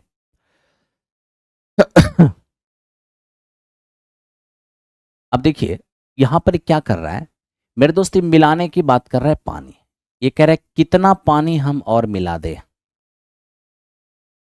कितना पानी मिला दें कि ये रेशियो इसमें कन्वर्ट हो जाए। तो सवाल यहां पर ये है, मिलाना तो पानी चाहता है। अगर ये पानी मिलाना चाहता है वाटर के साथ, ध्यान देना, अगर ये वाटर मिलाना चाहता है तो मिल्क के साथ तो कोई छेड़छाड़ नहीं हुआ। अगर मिल्क के साथ कोई छेड़छाड़ नहीं हुआ है, यानी मिल्क की मात्रा समान होना चाहिए। अब मिल्क की मात्रा समान नहीं है तो आप उसे समान कर दीजिए, ठीक है भाई, क्योंकि आप मिला रहे वाटर तो मिल्क होना चाहिए सेम, नहीं है तो सेम करिए। कैसे सेम करेंगे? तो उसके लिए वेरी सिंपल, एक काम करिए, दोनों का एलसीएम ले लीजिए। अब 7, 5 और 3 को सेम करना है, इसमें 3 से मल्टीप्लाई कर दो, इसमें 5 से मल्टीप्लाई कर दो। अब यहाँ 3 से मल्टीप्लाई तो यहाँ भी 3 से, यहाँ 5 से मल्टीप्लाई तो यहाँ भी 5 से, ठीक है। अब यहाँ देख लो दोस्त मेरे, जैसे ही मैंने मिल्क को सेम किया ना, तुरंत पता चल जाएगा वाटर क्या मिलाया गया। तो देखिए पहले वाटर 9 था, अब वाटर 25 है, मिलाया कितना गया है? 16। अब आप यहाँ ध्यान दीजिए कि ये मेरा 15, ये मेरा 15 है, ये मेरा 9 है, तो 15 और 9 कितना हो जाएगा? 24। अब टोटल जो मेरे दोस्त हमें 24 नजर आ रहा है, ध्यान से देखना, मिश्रण, वो इनिशियल में टोटल मिश्रण है कितना? 64। अब यहां से एक रेशियो का मान निकालेंगे तो ये 64 और बटे 24 नजर आएगा। हमें किसका मान चाहिए? हमें चाहिए मेरे दोस्त इसका, ठीक है, 16 का मान चाहिए। तो 16 का मान कैसे निकलेगा? 16 गुने 64 बटे 24। अब ये 8 दूनी 16, 8 दिए 24। फाइनली अगर हम देख लें तो 128 और बटे में 3 नजर आएगा, यानी कि 42 सहित 2/3। यही इस क्वेश्चन का आंसर हो गया, ठीक है। ये था हमारा 99 नंबर क्वेश्चन। अब आइए मेरे दोस्त, अब चलते हैं 100 नंबर क्वेश्चन की ओर। 100 नंबर क्वेश्चन को ध्यान से समझिए। अब ये देखिए है क्या, 5 वर्ष पहले मीनू की आयु अमन की आयु की 3 गुनी थी। 10 वर्ष के बाद मीनू की आयु अमन की आयु की 2 गुनी होगी, तो मीनू तथा अमन की वर्तमान आयु क्या होगा? अब समझने की कोशिश करना। 5 साल पहले मीनू है और अमन है। अगर आप 5 साल पहले की बात कर रहे हो तो 5 साल पहले मीनू की आयु अमन की 3 गुनी थी। अमन को 1 मान लेते हैं, मीनू 3 गुनी हो जाएगी। ठीक है, अब कह रहे हैं यहां से 10 साल के बाद, 10 साल के बाद क्या होना है, 10 साल के बाद मीनू की आयु अमन की 2 गुनी हो जाएगी। तो अमन को 1 मान लेते हैं, उसकी 2 गुनी ये 2 हो जाएगी। ठीक है, अब हमें कह रहा है कि मीनू और अमन की वर्तमान आयु क्या होगा। मेरे दोस्त अब थोड़ा इसको समझने की कोशिश करना। हो गया, क्या समझना है सर? ये देखो 5 साल पहले, ये 10 साल बाद, मतलब साफ हो गया ये प्रेजेंट से 5 साल पहले और ये प्रेजेंट से 10 साल बाद। अब आप ही सोचो कि प्रेजेंट से 5 साल पहले और प्रेजेंट से 10 साल के बाद, इसका मतलब ये गैप कितने का है। तो भाई प्रेजेंट से 5 साल पहले और प्रेजेंट से 10 साल बाद, तो 5 और 10 टोटल 15 साल की बात है ना। यानी 15 साल आगे जाने से रेशियो हमारा चेंज हो गया। अब सवाल यह है कि 15 साल बढ़ने से, यानी 15 साल आगे जब जाएंगे तो 15 साल मीनू भी बढ़ेगी, 15 साल अमन भी बढ़ेगा। जब दोनों उम्र में 15-15 बढ़ेगा, वर्ष में 15-15 बढ़ेगा, तो रेशियो में भी समान वृद्धि होना चाहिए। लेकिन रेशियो में उल्टा कमी ही हो रहा है। इसका मतलब ये बैलेंस नहीं है। तो बैलेंस कैसे करेंगे? इन दोनों का डिफरेंस लेंगे और इसमें मल्टीप्लाई करेंगे। इन दोनों का डिफरेंस 2 है, 2 से इसमें मल्टीप्लाई करिए और इन दोनों के डिफरेंस से उसमें मल्टीप्लाई। तो 2 और 1 का डिफरेंस 1, 1 से मल्टीप्लाई करके कोई फायदा नहीं होगा। ठीक है, तो बस देख लो आप, 3 से 4 हुआ 1 की वृद्धि, 1 से 2 हुआ 1 की वृद्धि। यानी ये जो आपका समान वृद्धि 1 का नजर आ रहा है, वही तो 5 साल पहले से 10 साल बाद यानी 15 साल। तो यही 1 की वृद्धि जो है वो रियल में 15 साल की वृद्धि है। तो 1 का मान 15 हो जाएगा, तो 3 का मान क्या होगा? 45 हो जाएगा। ठीक है, और मेरे दोस्त 1 का मान क्या हो जाएगा? ये आपका 15 हो जाएगा। लेकिन सवाल ये है कि 1 बराबर 15, तो 3 का मान 45, 1 का मान 15। तो चूंकि ये रेशियो है 5 साल पहले की, तो जब ये रेशियो है 5 साल पहले की, तो ये उम्र भी आया है 5 साल पहले की, है ना। क्योंकि रेशियो जब का होता है, उम्र तभी का होता है। तो रेशियो ये 5 साल पहले की है, तो इस रेशियो से जो उम्र आएगा वो भी 5 साल पहले की होगा। अगर हम 5 ऐड करेंगे तो मेरे दोस्त हम प्रेजेंट पे पहुंचेंगे। यानी प्रेजेंट में ये 60 का हो जाएगा, सॉरी प्रेजेंट में मेरे दोस्त ये 50 का हो जाएगा और ये हमारा 20 का हो जाएगा। तो 50 और 20 का मामला है। ऑप्शन नंबर ए इस क्वेश्चन का आंसर हो जाएगा।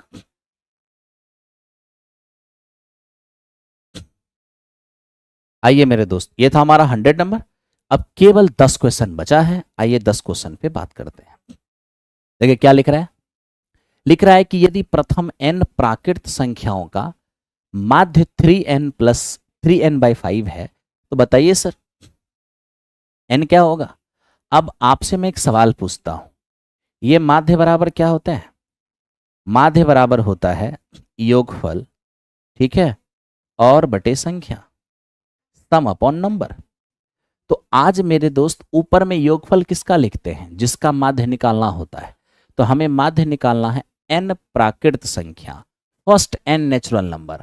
तो फर्स्ट n नेचुरल नंबर का मतलब ये हो गया कि 1 से शुरू होकर के n तक को ऐड करना है। तो फर्स्ट n नेचुरल नंबर में, या फर्स्ट n नेचुरल नंबर का जो योगफल होता है वो n इंटू n प्लस 1/2 होता है। ठीक है, तो मेरे दोस्त योगफल तो हमारा हो गया n इंटू n प्लस 1/2। रही बात नंबर ऑफ टर्म, तो बताइए फर्स्ट n नेचुरल नंबर है तो नंबर ऑफ टर्म हमारा n हो जाएगा, है ना। तो यहाँ से n से n कैंसिल आउट हो गया। तो आप क्या किए, n प्लस 1/2 ये आप निकाल लिए माध्य, है ना। यानी फर्स्ट n नेचुरल नंबर, प्रथम n प्राकृत संख्या का ये माध्य हो गया। और यही जो प्रथम n प्राकृत संख्या का माध्य है, यही हमें दिया हुआ है 3n/5। कैलकुलेट कर लीजिए, 5n + 5 बराबर 6n। तो मेरे दोस्त इस तरह से n का मान हो जाएगा 5। तो इस तरह से हमारे n का मान 5 हो गया। आप में से जिन्होंने भी 5 लाया होगा बिल्कुल सही आंसर रहा होगा। ठीक है, आओ मेरे दोस्त अब चलते हैं 102 की ओर। देखो 102 है क्या। कह रहे सर एक थैले में 5 सफेद, 8 लाल और 4 जामुनी रंग के गेंद हैं। यदि हम थैले में से एक गेंद बाहर निकालते हैं तो जामुनी गेंद प्राप्त नहीं होने की प्रायिकता क्या होगा। अब मेरे दोस्त देखो, जामुनी गेंद हमें प्राप्त नहीं होने की प्रोबेबिलिटी मांगा है, तो आप ऐसा कीजिए, जामुनी गेंद के प्राप्त होने की प्रोबेबिलिटी घटा दीजिए, यानी एक में से जामुनी गेंद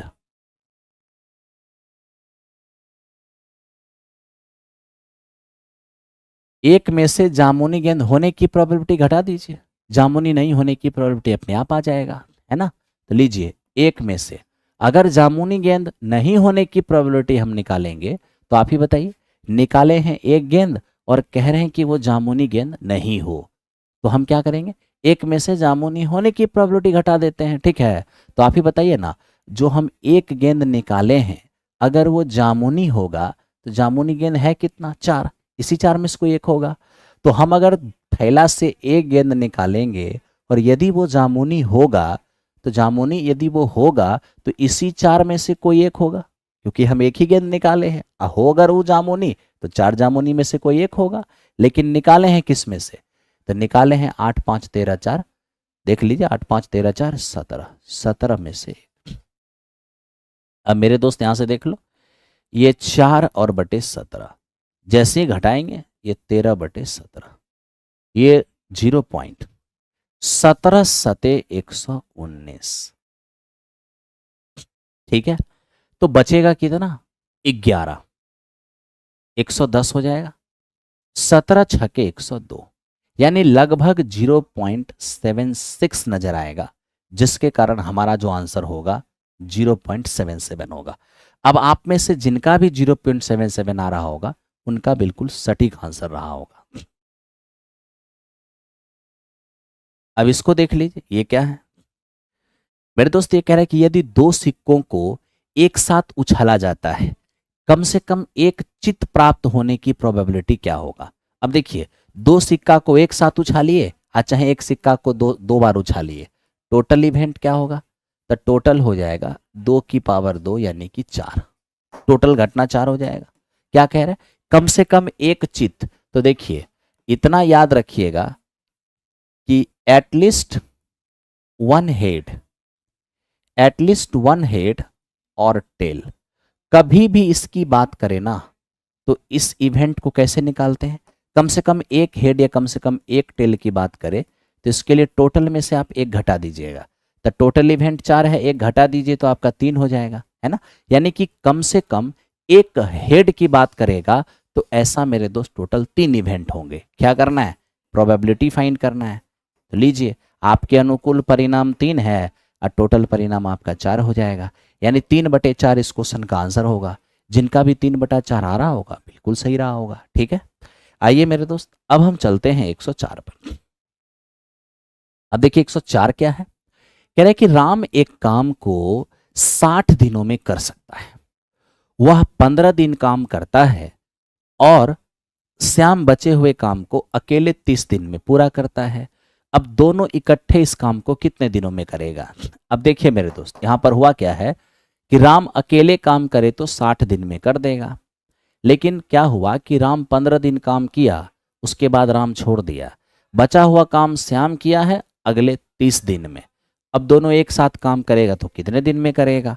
अब आप लोगों को मेरे दोस्त ये बात जरूर पता होगा कि मैन इनटू डेज, ये मेरे दोस्त हमारा वर्क होता है, मैन इनटू डेज ये अपना वर्क है, ठीक है। अब आप बताइए, राम कर सकता था 60 दिनों में, राम अकेला कर सकता था 60 दिनों में, ठीक है, राम अकेला कर सकता था 60 दिनों में, मैन इनटू डेज हमारा वर्क हो गया। लेकिन राम ने किया कितना दिन, 15 दिन राम किया, उसके बाद राम छोड़ दिया, जिसके कारण बचा हुआ काम अगले 30 दिन में श्याम कंप्लीट किया। राम अकेले करता तो 60 दिन में कर देता, राम शुरू भी किया लेकिन 15 दिन करके राम छोड़ दिया, और बचे हुए काम को अगले 30 दिन में श्याम ने कंप्लीट किया।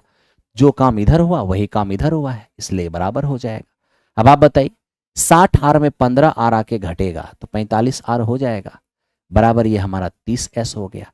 अब आर और अपॉन एस करने जाएंगे तो ये हो जाएगा 30 और बटे में 45, और ये क्या हो जाएगा 15 दूनी 30 और 15 तिया 45, यानी हम ये देख पा रहे हैं कि आर हमारे पास 2 होगा और एस हमारे पास 3 होगा। ठीक है भाई, तो ये हमारा आर का मान 2 हो गया, एस का मान 3 हो गया। ओके, अब मेरे दोस्त क्या करना है, दोनों को एक साथ करवाना है। तो सबसे पहले टोटल वर्क ले लो। अब देखो राम अकेला करेगा 60 दिन में, राम की क्षमता 2 है। अब 2 क्षमता से कोई 60 दिन में काम करे तो टोटल काम 120 हो जाएगा। क्या चाहता है ये, दोनों एक साथ काम करना। यह चाहता है कि राम और श्याम एक साथ काम करें। अगर राम और श्याम एक साथ काम करें तो आप ही बताइए टोटल वर्क है कितना, 120। राम श्याम एक साथ करेगा तो इफिशियंसी 5। कितने टाइम लगेंगे, 24 दिन। ऑप्शन नंबर सी इस क्वेश्चन का आंसर हो जाएगा। ठीक है,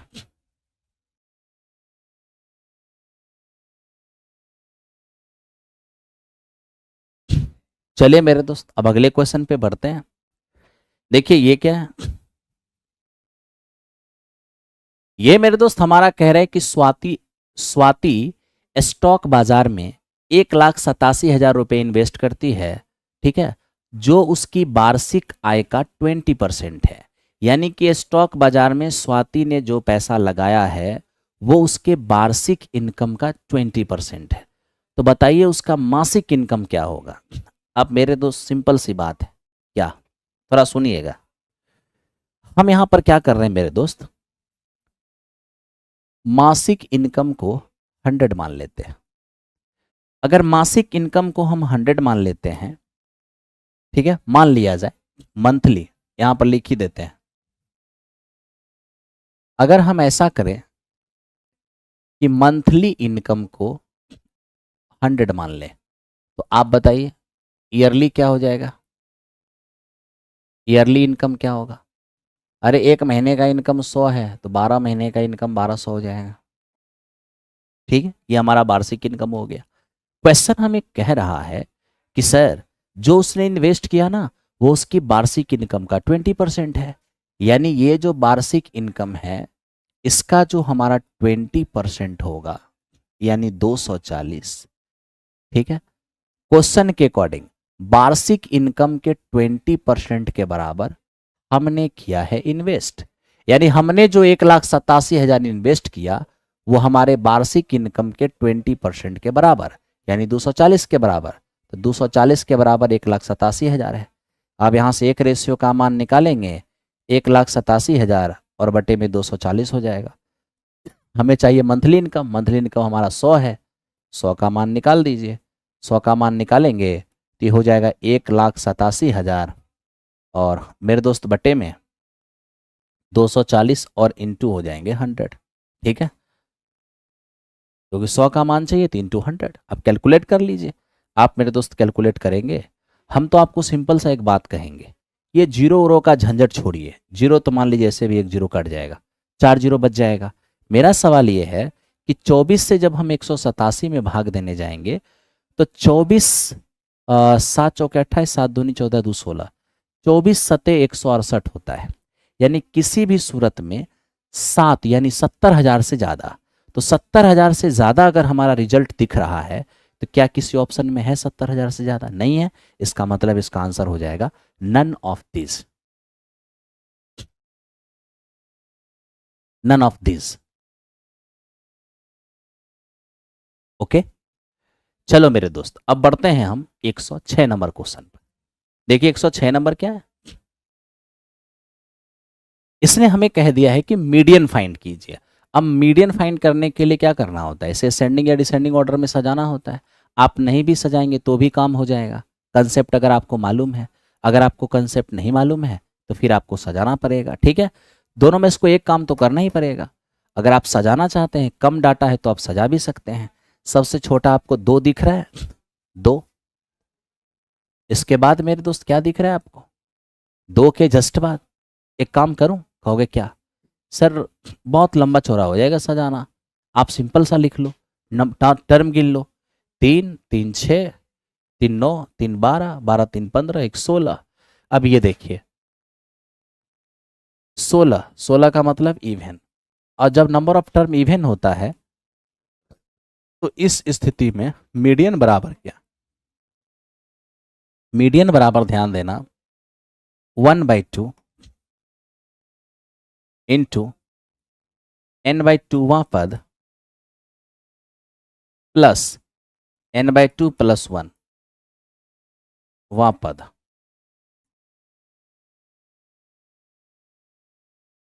अब आप इसको देख लीजिए, 1/2 n/2वां, यह 16/2 यानी कि 8वां, प्लस 16/2 8 + 1 9वां पद। अब आप इस सीरीज में क्या करिए, 8वां और 9वां दोनों टर्म चुनिए। अब देखिए हम चुन रहे हैं 8वां और 9वां, कैसे चुनेंगे, क्योंकि इसको असेंडिंग या डिसेंडिंग में सजा के तब चुनना होता है। अब हम बिना असेंडिंग डिसेंडिंग में सजाए अगर चुनेंगे तो या तो असेंडिंग वे में चलेंगे या डिसेंडिंग वे में चलेंगे। तो हम बढ़ते क्रम में चलेंगे, यानी छोटे को काटते चलेंगे। ठीक है, तो हमें 8वां 9वां चाहिए, लीजिए, पहला, दूसरा, तीसरा, चौथा, पांचवा, छठा। 6 टर्म हमने काट दिया। अब इसके जस्ट बाद है क्या, इसके जस्ट बाद हमें आपको 10 दिख रहा है, तो 8वां और 9वां ही चाहिए। 2 2 4 2 6 हो चुका है, 7। तो मेरे दोस्त अब 8वां कौन होगा, 8वां हमारा 10, और 10 से जस्ट बड़ा है 14, तो 9वां हमारा हो जाएगा 14, है ना। यानी हम लोगों ने क्या किया मेरे दोस्त, 8वां टर्म 10 हमारा है, 9वां टर्म हमारा 14 है, जैसे ही सॉल्व करेंगे 12 हो जाएगा। यानी अगर हम नहीं सजाते हैं तो इस तरीके से हमें कैलकुलेट करना होगा। मेरे दोस्त जो भी आपको क्लास करना होगा ना, वो आपको एप्लीकेशन पर करना होगा। अभी तो मैं मॉक टेस्ट ही यूट्यूब चैनल पे लेके आऊँगा। अभी 2 सेट मेरे पास है 6 to 8 की। आज मैं आपको 15 मार्च वाला करा रहा हूँ, फिर जुलाई वाला कराऊंगा। मॉक टेस्ट ही मेरे दोस्त इस टाइम पर होना है, ठीक है। अब देखो यहाँ पर ये क्या है, कह रहा है सर एक संख्या का 4/7 भाग दूसरी संख्या के 40% के समान है, प्रथम और दूसरी संख्या का रेशियो क्या होगा। देखिए, पहली संख्या का 4/7 दूसरी संख्या के 40% यानी 2/5 के बराबर है। 40% का मतलब 2/5। पहली संख्या का 4/7 दूसरी संख्या के 2/5 के बराबर है, दोनों का रेशियो चाहिए। अब रेशियो जैसे ही चाहिए, 2 एकम 2, 2 दूनी 4 हो जाएगा। अब ये हमारे पास a है, बटा b को ले आइए। अब ये इधर जाके हमारा 7 हो जाएगा, और बटे में मेरे दोस्त क्या, तो बटे में देखेंगे 5 दूनी हमारा 10 हो जाएगा। तो इस प्रकार 7/10 यानी कि 7:10 ये हमें नजर आएगा, 7:10,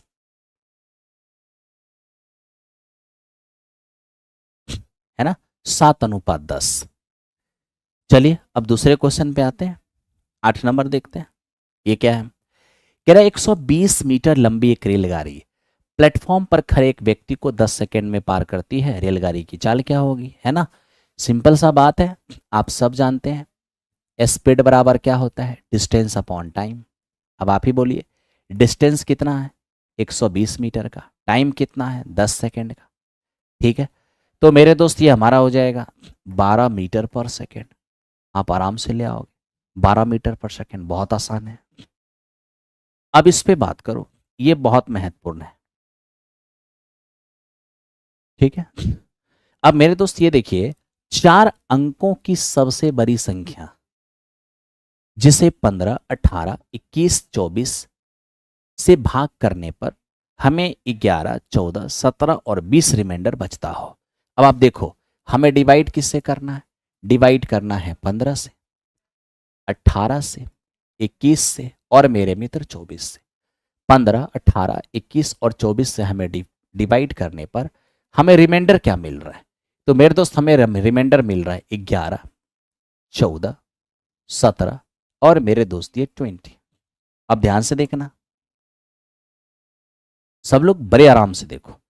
देखो मेरे दोस्त, हमने 15, 18, 21 और 24 से जब डिवाइड किया तो 11, 14, 17 और मेरे दोस्त हमें 20 रिमाइंडर प्राप्त हुआ।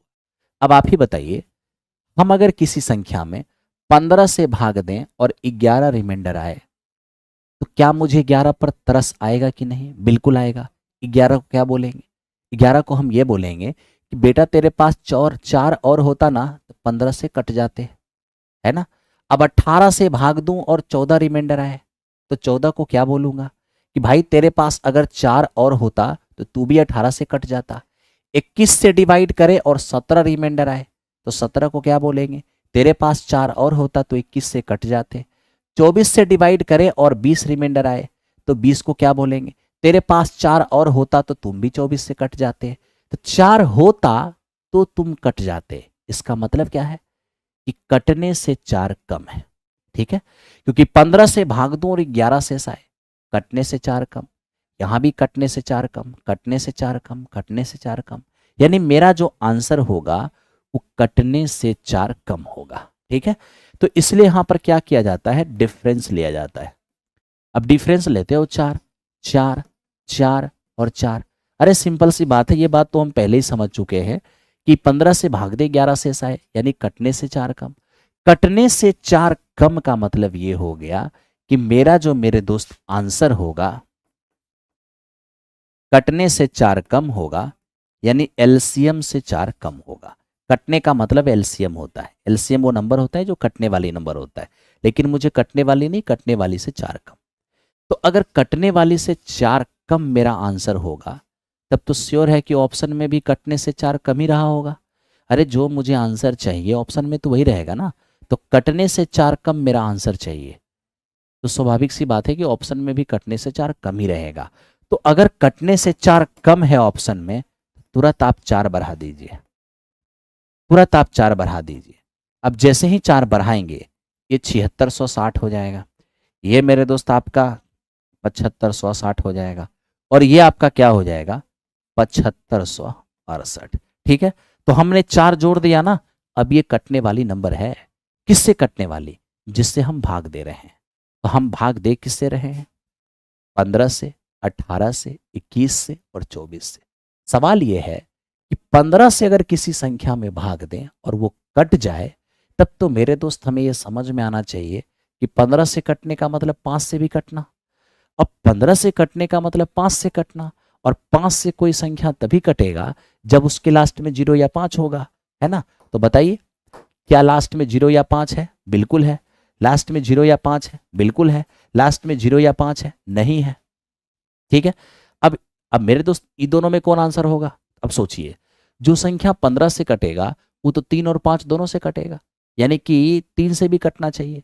तो भाई 3 से कौन कटेगा, जिसके अंकों का योग 3 से कटेगा। अब यहां देखिए 6 6 12 7 19, ये तो 3 से नहीं कट रहा है, इसका मतलब ये आंसर नहीं जाएगा। अब ये 6 5 11 7 18, 3 से भी कटेगा, 9 से भी कटेगा, यही मेरा आंसर जाएगा। मेरे दोस्त या तो ये तरीके हैं काम करने के, या दूसरा तरीका ये है कि आप इन सब का एलसीएम लीजिए। ठीक है, तो एलसीएम आपको लेना किसका है, तो एलसीएम आपको लेना है 15, 18, 21 और मेरे मित्र 24। अब इस सब का एलसीएम लेंगे तो आ जाएगा 2520। ठीक है, अब 2520 एलसीएम।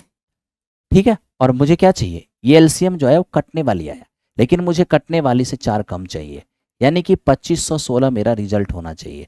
लेकिन 2516 रिजल्ट इसलिए नहीं होगा क्योंकि क्वेश्चन ने स्पष्ट हमें कहा है कि सर 4 अंकों की सबसे बड़ी संख्या, और 4 अंकों की सबसे बड़ी संख्या का मतलब यह है कि मुझे इसके करीब जाना होगा। और इसके करीब हम जाएंगे कैसे, तो उसके लिए मेरे दोस्त हम इसको आंसर अब नहीं बना सकते। अगर इसके करीब मुझे जाना होगा, इससे ज़्यादा नहीं जा सकते, इसके करीब जाना होगा, इसका कितना गुना जाएगा, तो कम से कम 3 गुना, क्योंकि 4 गुना करेंगे तो ज़्यादा हो जाएगा। ठीक है ना, तो 3 गुना, तो 3 गुना जब हम मेरे दोस्त करेंगे ना, तो मेरे भाई क्या हो जाएगा हमारा 7560, इससे ज़्यादा हम नहीं जा सकते। ठीक है, तो 7560 जो है वो 4 अंकों की सबसे बड़ी संख्या के करीब एक ऐसा नंबर है, यानी यूं कहें कि 4 अंकों की वो सबसे बड़ी संख्या यही है जिसमें इन चारों से भाग देंगे तो पूरा पूरा कटेगा। लेकिन मुझे कटने वाली नहीं चाहिए, मुझे क्या चाहिए, मुझे कटने से 4 कम चाहिए, यानी कि मुझे 7556 चाहिए। तो 7556 इस क्वेश्चन का आंसर होगा। ठीक है, तो मेरे दोस्त इस तरीके से आपने इस क्वेश्चन का सॉल्यूशन देखा। ये वो क्वेश्चन था, है ना। हालांकि इस सेट में कई ऐसे क्वेश्चन 15 मार्च को पूछे गए थे जो हूबहू मेरे दोस्त क्लास के सेट से, मतलब क्लास में पढ़ाए गए क्वेश्चन, जिसमें ये एकदम डाटा के साथ ये क्वेश्चन आपके पेपर में आया था। जिन्होंने पढ़ाई की होगी प्लेटफॉर्म में उनको पूरी तरह से इसके बारे में पता होगा। ठीक है, उनके नोट्स में अवेलेबल होगा, अभी भी उनके पास नोट्स होगा। तो मेरे साथियों, मैं यही कहता हूं कि अगर आपको अपनी तैयारी मुकम्मल तरीके से करना है, अगर आपको फाइनल राउंड की तैयारी करना है, अगर आपको सिलेक्शन चाहिए, तो आप उनसे गाइडलाइन लीजिए जिनका सिलेक्शन 2.0 में हुआ। वो आपको बताएंगे कि आपको अगर मैथ्स पढ़ना है तो कहाँ पढ़ना है। वो एक ही लाइन में प्लेटफॉर्म का नाम लेंगे, अमरजीत सर का नाम लेंगे। अब क्या कारण है ये मैं नहीं बता सकता, क्योंकि अगर मैं बताऊंगा तो अपने से खुद की तारीफ हो जाएगी। वो मेरे दोस्त आपको बताएंगे तो ज़्यादा अच्छा लगेगा। ठीक है, आइए ध्यान दीजिए। और अब अंतिम क्वेश्चन। एक परीक्षा में 35% विद्यार्थी हिंदी में और 45% मैथ्स में और 20% दोनों में फेल हो गए, तो दोनों विषय में पास करने वाले विद्यार्थियों का प्रतिशत क्या है? अब ये देखिए मेरे दोस्त, मैं आपके सामने फेल का वेन डायग्राम बनाता हूं। फेल का वेन डायग्राम, अगर मैं फेल का वेन डायग्राम बना रहा हूं तो सर्कल के अंदर जो भी होगा वो फेल वाला ही होगा। ठीक है, अब यहां पर ये मैंने हिंदी के लिए बनाया है और ये मेरे दोस्त मैंने मैथ्स के लिए बनाया है। अब ये देखना, 35% हिंदी में फेल हो गए, 45% हमारा मैथ्स में फेल हो गए, और दोनों में फेल होने वाले कितने हैं? 20% है। दोनों में फेल होने वाले 20%। अब मुझे ये बताओ, पूरा का पूरा हिंदी में पूरा का पूरा हिंदी में फेल करने वाले 35% है, और इस 35% में यहाँ है 20%। तो भाई 35% में 20% हटा दो तो क्या यहाँ 15% नहीं बचेगा? बिल्कुल बचेगा। अब ये पूरा मैथ्स में फेल करने वाले कितने हैं? 45। अब इस 45 में 20 यहाँ है, तो मेरे दोस्त 45 में 20 हटा दो तो यहाँ क्या बचेगा? ये 25% बचेगा, है ना? तो हो तो गया, मैथ्स में 45 और हिंदी में 35। मेरे दोस्त ये सर्कल के अंदर जो भी आपको नजर आ रहे हैं ये टोटल फेल वाले हैं, ये सभी फेल वाले हैं। तो आज मैं अगर इनको जोड़ लूं तो 25 और 20 45 15 60, यानी 60%। सर्कल के अंदर 60% है, यानी ये 60% वो है जो मेरे मित्र टोटल फेल है, यानी ये वो है जो कहीं पास नहीं किया। तब तो उनकी संख्या जो हर जगह पास किया वो कैसे पता चलेगा? 100% में से जो हर जगह फेल किए उनको हटा दीजिए, तो मेरे दोस्त वो मिल जाएंगे जो हर जगह पे पास कर गए। यानी आपका 40% वो बंदा है जो दोनों विषय में पास किए, हर जगह पर पास किए। ठीक है मेरे दोस्त, तो चलिए इस तरीके से आज मैंने आपको 15 मार्च को पूछे गए मैथ्स और साइंस के 6 to 8 का जो पेपर था उसमें हमने आज मैथ्स का क्वेश्चन आपको सॉल्व किया। मेरे दोस्त अगले दिन फिर हमारी मुलाकात होगी। जो अभी जुलाई के अंदर जो पेपर हुआ था उसमें 6 to 8 में मैथ्स के जो क्वेश्चन थे जिनका रिजल्ट अभी आना शेष है उसको लेके आऊंगा, तो कल आप लोग जरूर तैयार रहना। ठीक है, चलिए, थैंक यू वेरी मच। बाकी आप में से कोई भी लोग हमारे साथ जुड़ना चाहेंगे तो प्लेटफॉर्म बाय नवीन कुमार सिंह एप्लीकेशन पर जाकर महाभारत बैच के अंदर जुड़ जाइएगा। ठीक है, और वो बैच आपको आपके सिलेक्शन तक पहुंचाने में अहम रोल प्ले करेगी। Thank you.